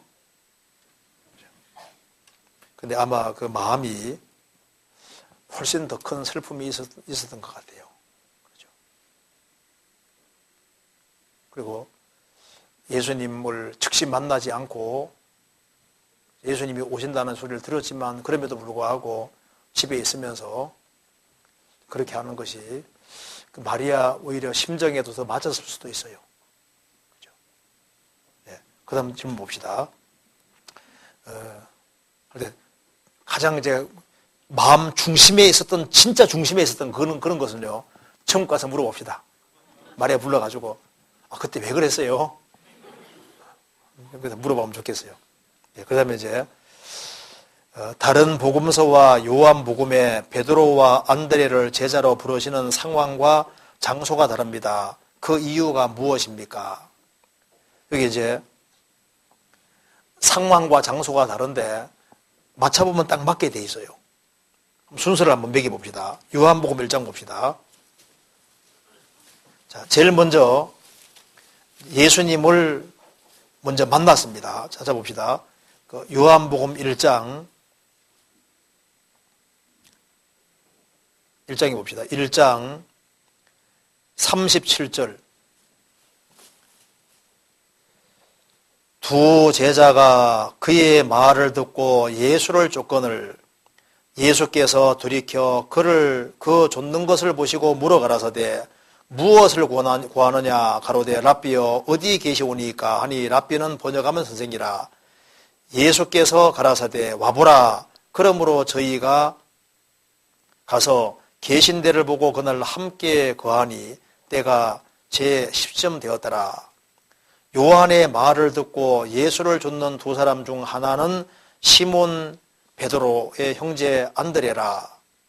그가 먼저 자기 형제 시몬을 찾아 말하되 우리가 메시아를 만났다 하고, 메시아는 번역하면 그리스도라. 데리고 예수께로 오니 예수께서 보시고 가라사대 내가 요한의 아들 시몬이니 장차 게바라 하리라 하시니라. 게바는 번역하면 베드로라. 그러니까 여기 요한복음 1장에서 베드로와 안드레가 예수님을 먼저 만났습니다. 만나서 예수님하고 충분히 대화를 가지는 시간을 가졌고, 그래서 베드로, 야고보, 요한 이런 사람들이 이제 먼저 예수님을 만나서 예수님과 안면이 있는 상태인 거예요. 그리고 이제 누가복음 5장 가면은 예수님이 이제 게네사렛 호숫가, 갈릴리 호숫가에 있었죠. 그런데 이제 밤새도록 근무질을 하다가 물고기를 한 마리 못 잡은 베드로가 이제 그물 씻고 있었습니다. 그때 예수님께서 시몬 베드로 배에 청해서 예수님 올라 앉으셨잖아요. 그래서 예수님께서 말씀을 쭉 하시고 난 이후에 베드로에게 깊은 데로 가서 그물 내에 고기를 잡아라. 그래서 자기 평생에 가장 많은 물고기가 잡혔습니다. 그렇죠. 그때 예수님께서 두려워 말라. 이제 내가 후로는 사람을 취하리라 약속하셨습니다. 그 다음에 마태복음 4장에 예수님의 제자들을 그 다음에 부르신 겁니다. 그러니까 이제 순서가 어떻게 되냐면은 요한복음 1장에서 예수님을 만났고, 1장에서 예수님 만났고, 그 다음에 약간 시간 간격이 있고, 그 다음에 이제 베드로가 하루 종일 수고했는데, 밤새도록 수고했는데 물고기 한 마리도 못 잡았습니다. 그러다가 이제 예수님 말씀대로 깊은 데로 가서 물고기를 잡아서 엄청난 물고기가 잡히니까 베드로가 죄인인 걸 깨닫고 주여 나를 떠나소서 하니까 예수님 말씀하시기를 내가 이제 후로는 사람을 취하리라. 너는 이제 사람 낚는 어부가 되게 하리라. 약속해 주셨습니다. 그래서 이제 베드로, 야고보, 요한, 안드레 이런 사람들은 이제 마음속에 대기하고 있는 겁니다. 사람 낳는 어부가 되게 하리라고 하셨기 때문에 기다리고 있다가 또 인터벌이 있고, 그 다음에 베드로와 이제 안드레가 그물 던지는 걸 보시고 마태복음 4장에서 드디어 예수님 부르시니까 그때 모든 걸 다 버려두고 예수님 쫓아간 거예요. 그 다음에 이제 요한하고 야고보도 그물 깁는 걸 보시고 부르시니까 따라가죠. 저는 처음에 성경을 읽으면서 예수님 무슨 마술을 부렸는가. 그냥 딱 보시고 나를 따라하는 금방 따라하는 줄 알았는데 그게 아닙니다. 그 백그라운드가 있거든요. 근데 먼저 예수님을 만나서 서로를 알고 있고, 그 다음에 예수님이 아주 엄청난 기적을 행함으로써 자기 평생에 가장 많은 물고기 잡히는 걸 보여주심으로써 예수님은 정말 메시아라는 걸 확실히 보여주시고, 그래서 이제 그 베드로, 안드레, 야고보, 요한 이런 사람들이 이제 딱 마음속으로 기다리고 있는 상태입니다. 그 다음에 예수님께서 사장에서 부르신 거예요. 이해되시죠? 순서가 원래 그래야 되는 겁니다. 그런데 누가복음 5장에는 이제 사람은 어부가 되리라 하시고 모든 걸 버려두고 쫓으니라 했는데, 그건 언제냐 하면은 조금 시간이 지나고 난 이후에 마태복음 4장에서 다 버리고 쫓은 거예요. 되는 겁니다. 그렇죠? 순서 그렇게 되는 거예요. 이해되시죠? 그러니까 하나님께서는 부르실 때 준비시키고 마음을 준비시키고 그 다음에 부르시는 거예요. 교회 안에도 일꾼 부르실 때 준비도 안 된 사람 그냥 부르는 게 아니라 주님께서 미리 작업을 하시고 마음을 예비하시고 준비하신 속에서 사람을 부르신다 그 말입니다. 그렇죠? 그렇게 이해하면 되겠습니다. 그리고 그 다음에 사무엘하 14장 27절에는 압살롬이 아들 셋이 있다고 했는데, 사무엘하 18장 18절에는 압살롬의 아들이 없다고 나옵니다. 압살롬의 아들이 다 죽은 것인가요? 한번 찾아봅시다. 사무엘하 14장. 어떻게 이런 걸 찾아내는지 몰라요. 14장 27절 봅시다.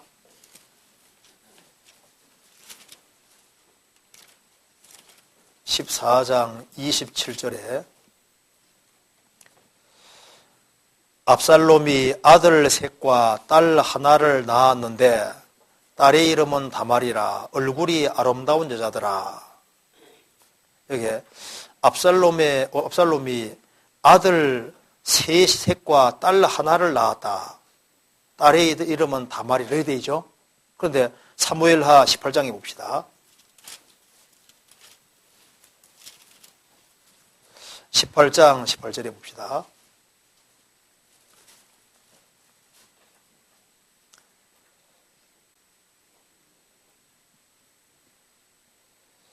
압살롬이 살았을 때 자기를 위하여 한 비석을 가져 세웠으니 이는 저가 자기 이름을 전할 아들이 없음을 한탄함이라. 그러므로 자기 이름으로 그 비석을 이름하였으며 그 비석이 왕의 골짜기에 있고 오늘 이제까지 압살롬의 기념비라 일컫더라. 이 말씀에서 여기 18절에는 아들이 없음을 한탄해서 비석을 세웠다고 되어 있잖아요. 그렇죠? 근데 여기 분명히 성경에서는 아들 셋이 있다고 했는데 자기 이름을 전할 아들이 없음을 한탄하며 이렇게 되어 있잖아요. 근데 이것은 사실 모순이 아니고 먼저 이 비석을 세웠을 때가 언젠지가 이렇게 문제인 거예요. 그러니까 이 비석 세운 것이 압살롬이 살았을 때 자기를 위하여 한 비석을 가져 세웠는데 이 시점이 자녀들을 낳기 전에 자녀를 오랜 후에 낳기 전에 했는 것인지 생각해 보면요. 만일 여기 18절이 압살롬이 세 아들과 딸을 낳기 전에 비석을 세웠다면 오랫동안 자식이 안 생겨서 세웠다면은 과거에 애들이 태어나기 전에 세워서 이 비석이 그때 세운 거라고 하면은 무슨 일은 없잖아요. 그렇죠? 또한 이제 자녀를 낳았지만 또 이 비석을 세웠을 때는 세웠다도 이유가 될 수 있습니다. 왜냐하면 자식을 낳았는데 그러면 아들들이 어릴 때 셋을 낳은 건 맞지만은 셋이 다 죽었을 수도 있거든요. 압살롬이 이제 보통 사람이 아니잖아요. 좀 강팍하잖아요. 봐요. 너무 잘생겼는데 그 애들이 어렸을 때 순차적으로 빨리 죽었을 수 있습니다. 그게 아마 징계로 하나님께서 압살롬에게 중요한 걸 깨닫게 해주려고 미리 자녀가 태어났지만은 하나님께서 어렸을 때 빨리 낳은 건 맞지만 빨리 데려갔을 수도 있어요. 그렇잖아요. 그렇기 때문에 이제 자기 이름을 전할 아들이 없음을 한탄함이라 있었는데 죽었기 때문에 다 죽고 나면 없는 것이 맞잖아요. 또 그리고 또 한 가지 이유는 여기에 자기 이름을 전할 아들이 없다고 되어 있잖아요. 그러니까 아들이 혹시 징계로 어쨌든 죽었다 할지라도 혹시 한 아들이 살아있다 할지라도 그 아들이 보면 여기 시원찮아요. 아들은 아버지는 막 아주 대단한데 아들이 태어났는데 영 보면 무능하다 합시다. 그러면은 자기 대를 이어서 정말 이름을 빛내줄 만한 그 아들 하나 없기 때문에 한탄해서 여기에 비석을 세웠다 이렇게 할 수도 있거든요. 그러니까 성경에 모순은 없는데 이것이 자녀를 낳기 전에 비석을 세웠는지, 그 다음에 자식이 태어났지만 다 죽었기 때문에 슬퍼해서 세웠는지, 아니면 한 자식이라도 살아있었는데 영 무능해서 자기 대를 이어서 아버지 이름을 빛내줄 만한 그런 자식이 없어서 그랬는지 이유는 정확하지 않지만은 어쨌든 이 진술은 분명한 사실이다 그 말입니다. 그렇죠? 성경에서 진술이 되어 있으면 명확한 사실을 말하고 있는 겁니다. 그래서 성경에 구체적인 설명은 없는데 아들을 셋을 낳고 딸 하나를 낳았다는 말도 사실이고 압살롬이 비석을 세웠는데 자기 이름을 전할 아들이 없음을 한탄했다. 이 진술도 사실인 거예요. 그렇죠? 그런데 그러면 이 사이에 무슨 사연이 있었느냐? 사연은 자세하게 기록이 안 되어 있는데요. 어쨌든 이 진술을 봤을 때 하나님이 압살롬을 사랑한 것이 확실하다 그 말입니다. 만사가 잘 안 되게 만들었잖아요.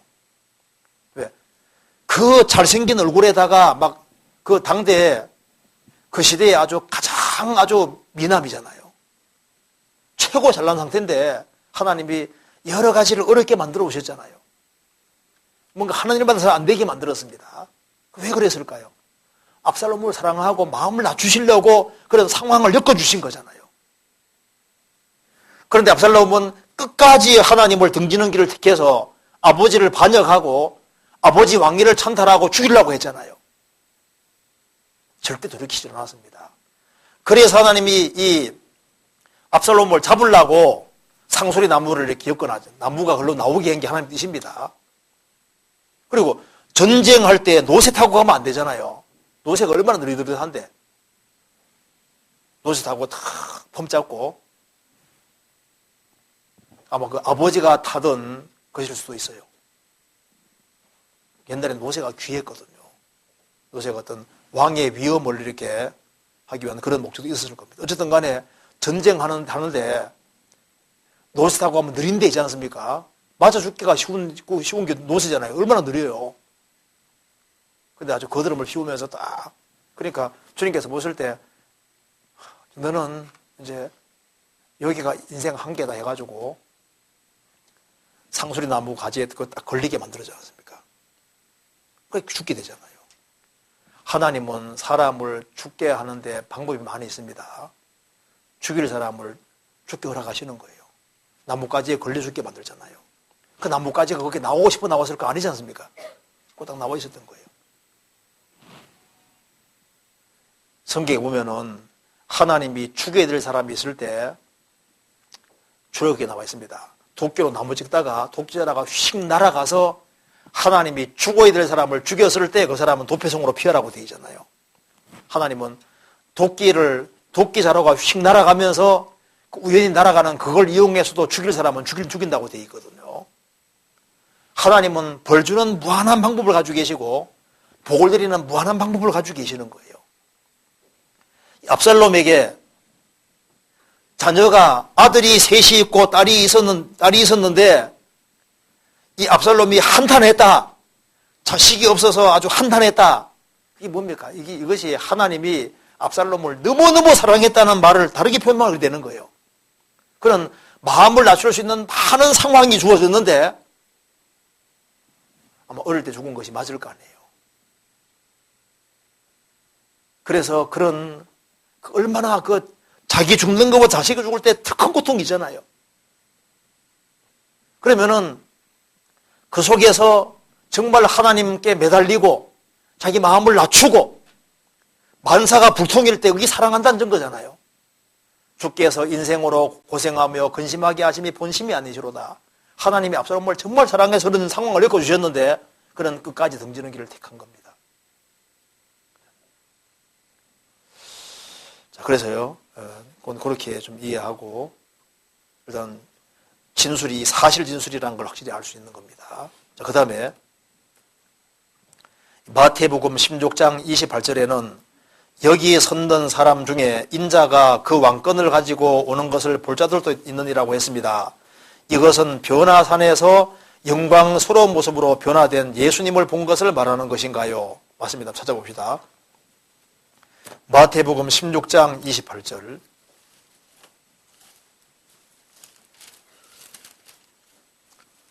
(16장 28절)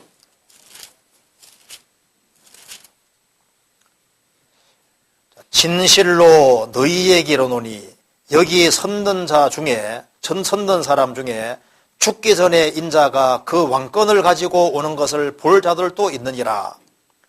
엿새 후에 예수께서 베드로와 야고보와 그 형제 요한을 데리시고 따로 높은 산에 올라가셨더니 저희 앞에서 변형되사 그 얼굴이 해같이 빛나며 옷이 빛과 같이 휘어졌더라.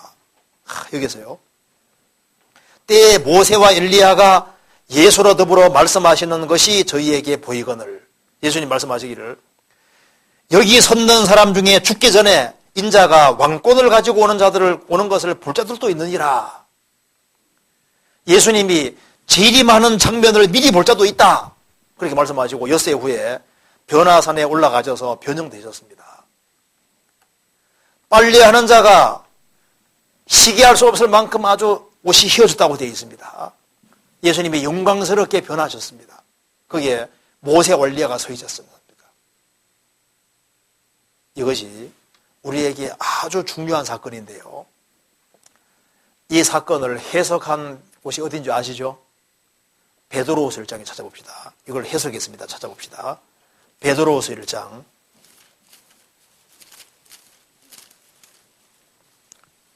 1장 16절입니다. 우리 주 예수 그리스도의 능력과 강림하심, 재림하심을 너희에게 알게 한 것이 공교히 만든 이야기를 좇은 것이 아니요 우리는 그의 크신 위엄을 친히 본 자라. 지극히 큰 영광 중에서 이러한 소리가 그에게 나기를 이는 내 사랑하는 아들이요 내 기뻐하는 자라 하실 때 저가 하나님 아버지께 존귀 영광을 받으셨느니라. 이 소리는 우리가 저와 함께 거룩한 산에 있을 때 하늘로서 나옴을 들은 것이라 그랬죠. 마태복음 16장 사건입니다. 우리가 거룩한 산에 함께 있을 때 하늘로 나옴을 들었다. 이는 내 사랑하는 아들이요 내 기뻐하는 자니 너희는 저의 소리를 들어라. 저의 말을 들어라. 이것이 예수님의 재림을 우리가 미리 본 거다. 영화할 때 영화 예고편 보는 것처럼요. 예수님 제자들은 미리 봤습니다. 이것이 왜 예수님 재림 예고편이냐 하면은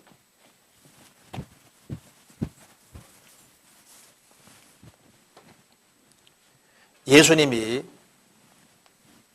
변형되셨고 예수님 옆에 모세와 엘리야가 섰습니다. 모세는 주님 안에 살다가 죽어서 주님 앞에 선 사람이고 엘리야는 죽음 보지 않고 산채로 들림받은 사람이죠. 예수님이 공중에 재림하실 때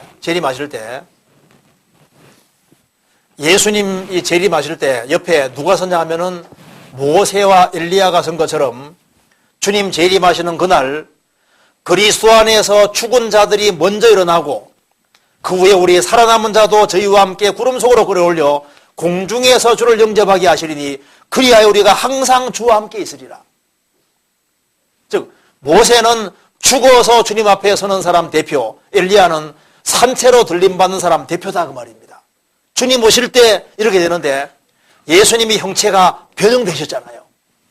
그것처럼 주님 오시는 그날 그리스도인들은 어떻게 되는 겁니까? 영광스럽게 변하는 거예요. 그래서 못생긴 사람은 다 구원받아야 돼. 그렇죠? 주님 오실 때 얼마나 영광스럽게 변화되겠어요. 베드로 사도는 이걸 봤거든요. 우리는 재림하시는 예고편을 봤다.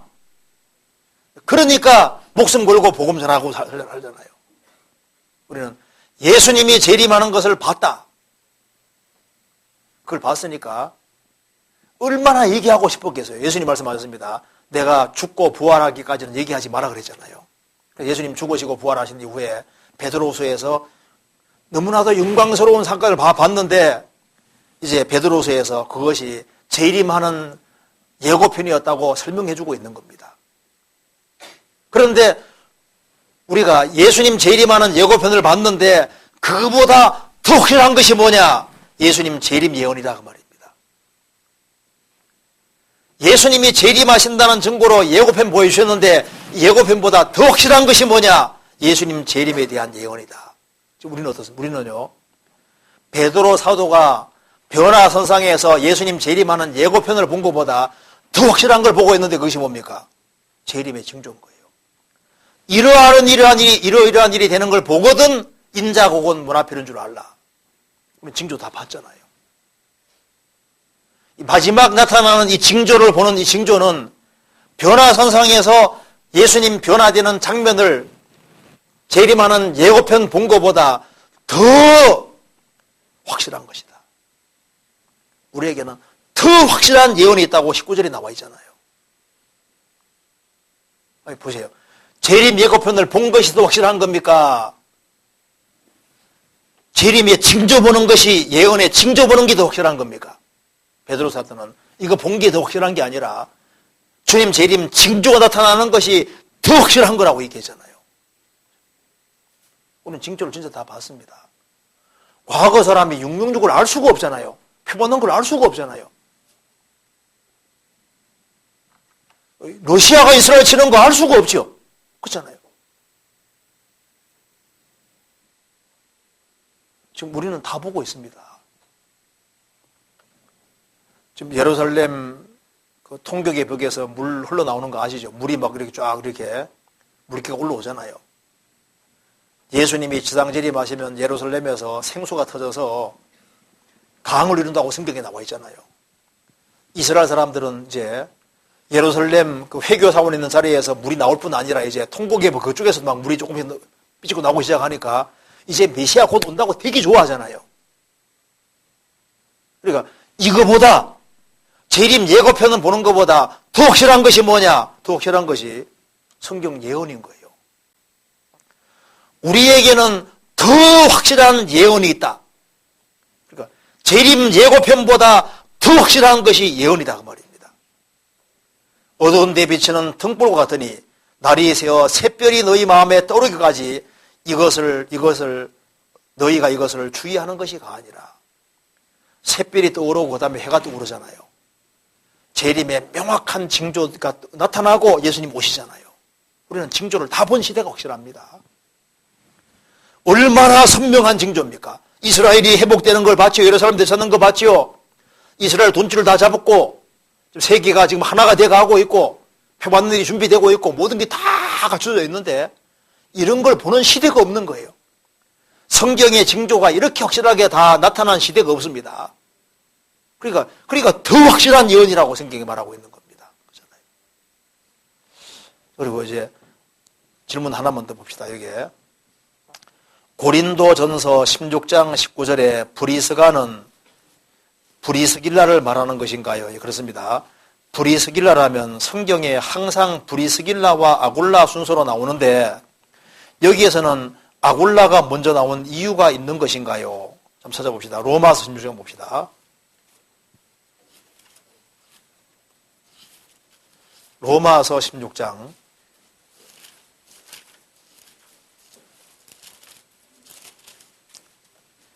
3절입니다. 너희가 그리스도 예수 안에서 나의 동역자들인 브리스가와 아굴라에게 문안하라. 저희는 내 목숨을 위하여 자기의 목이라도 내어놓았나니 나뿐 아니라 이방인의 모든 교회도 저희에게 감사하느니라. 여기 나의 동역자들인 그리스도 예수 안에서 구원받고 나의 동역자들인 브리스가와 아굴라에게 문안하라. 브리스가가 여자입니다. 아굴라에게 문안하라. 저희는 내 목숨을 위하여 자기 목이라도 내놓았다. 그러니까 저희니까 브리스가와 아굴라 둘 다 바울 사도가 복음 전하는 걸 위해 목이라도 내놨습니다. 그런데 왜 브리스가를 더 앞세웠을까요? 믿음이 아굴라보다 브리스가가 더 뛰어났습니다. 믿음 면에서 여자가 더 뛰어난 경우도 얼마든지 있습니다. 제사장 사가랴가 믿음이 좋았어요? 처녀 마리아가 믿음이 좋았어요? 누가 보면 1장에 나와 있죠? 사가랴와 엘리사벳이 자식을 위해서 계속 기도했는데 하나님께서 자식 준다고 했습니다. 그런데 계속 기도한 사가랴가 안 믿었잖아요. 그래서 벙어리가 됐습니다. 한동안. 천사 가브리엘이 말하기를 내 말을 믿지 않았다 그랬죠. 믿지 않았다고. 그런데 처녀가 자식 낳는다고 할 때 마리아는 주의 계집종이 오니 주의 말씀대로 이루어지이다.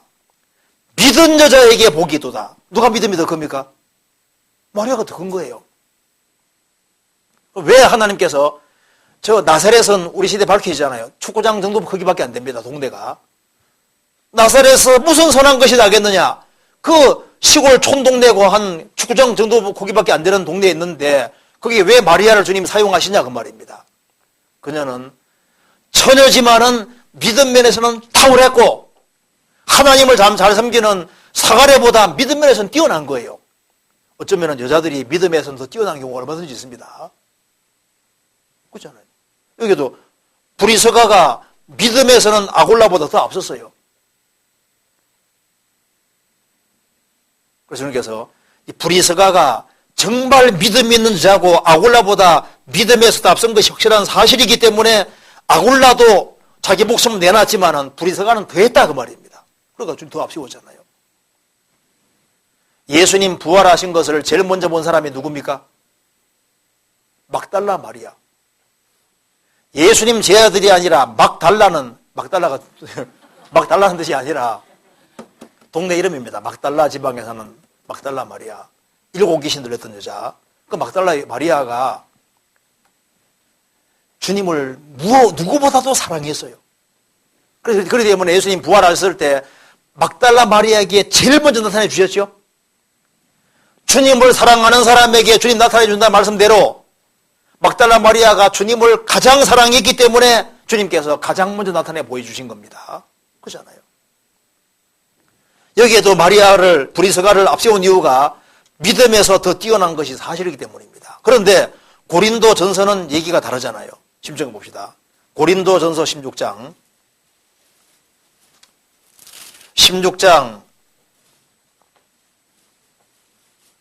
19절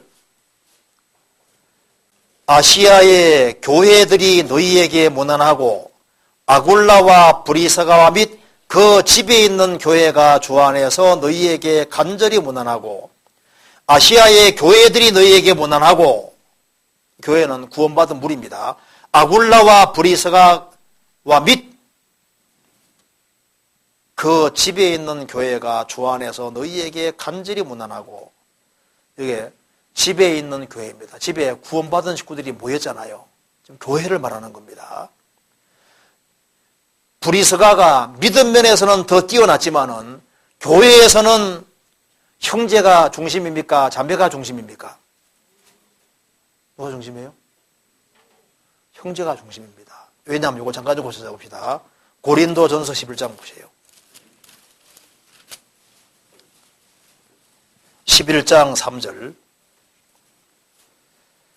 그러나 나는 너희가 알기를 원하노니 각 남자의 머리는 그리스도요 여자의 머리는 뭡니까? 남자요 그리스도의 머리는 하나님이시니라. 여자의 머리는 남자요 남자의 머리는 그리스도요 그리스도의 머리는 하나님이시다 그 말입니다. 교회 안에 질서가 있다고 말입니다. 그러니까 교회, 이건 지금 교회를, 가정집에 있는 교회를 말합니다. 교회를 말하는데 믿음에서는 브리스가가 앞서지만은 교회에서는 형제가 중심입니다. 그렇죠? 그러면 형제를 먼저 써놔야 돼요? 자매를 먼저 써놔야 돼요? 그리고 가뜩이나 이 고린도 교회가 질서가 없고 막 문제가 많은데 자매를 먼저 써놓으면요 아주 골참한 문제 생깁니다. 가정교회 안에서도 여자가 주장하고 믿음이 좋다고 여자가 주장하고 교회 안에서 여자가 주장하면 큰일 나는 거예요. 그러니까 이게 중요한 사실을 알 수 있습니다. 교회는 형제들을 중심으로 되는 거예요. 무슨 이해되죠? 모든 성경은 하나님의 감동으로 되어 있습니다. 자, 그러면 천국 가서는 누가 더 상을 받을 거냐? 브리스가가 더 받을 거냐? 아굴라가 더 받을 거냐? 아마 브리스가가 더 받을 가능성이 있습니다. 믿음에서 훨씬 뛰어나거든요. 그런데 브리스가는 자기 위치를 지키고 아굴라가 남자잖아요. 형제니까 남자를 앞세우고 형제 중심으로 할 수 있도록 이렇게 읽어주고 그렇게 자기 할 일 최선 다하고 그렇게 해서 상 받는 겁니다. 그렇잖아요. 교회에서 질서라는 걸 주님이 뭔지를 보여주시는 겁니다. 아굴라와 브리스가 맞죠? 자, 가정에서도 형제하고 자매가 있을 때 그래도 형제가 중심입니다. 그렇잖아요. 교회도 마찬가지인 거예요. 교회 안에서. 자, 그래서 오늘 여기까지 말씀드리겠습니다. 같이 기도하시겠습니다. 저희를 사랑하시는 하나님 아버지 감사합니다. 마땅히 형벌받을 수밖에 없는 저희들을 불쌍히 여겨주시고 주 예수 그리스도의 보배로운 피로 구원해 주신 것을 진심으로 감사합니다. 저희들에게 지혜와 총명을 주시고 우리의 행보를 말씀 위에 굳게 세워주시고 저희들로 하여금 말씀 가운데 걸어갈 수 있는 힘을 더욱 허락해 주옵소서. 머자나 주님 앞에서는 그날 칭찬과 영광과 존귀를 얻을 수 있도록 주님께서 우리의 삶을 다스려 주시고 도와주시옵소서. 오늘 나머지 모든 시간도 도와주시고 내일 주일 집회에도 함께해 주시고 도와주시옵소서. 가정마다 주님 지켜주시고 가정에서 또 주의 역사와 능력을 나타내 주시고 이 지역에 더 많은 사람들이 구원함을 얻을 수 있도록 주님이 친히 역사해 주옵소서. 그리고 우리 모두를 귀하게 사용해 주옵소서. 주 예수 그리스도 이름으로 기도하옵나이다. 아멘.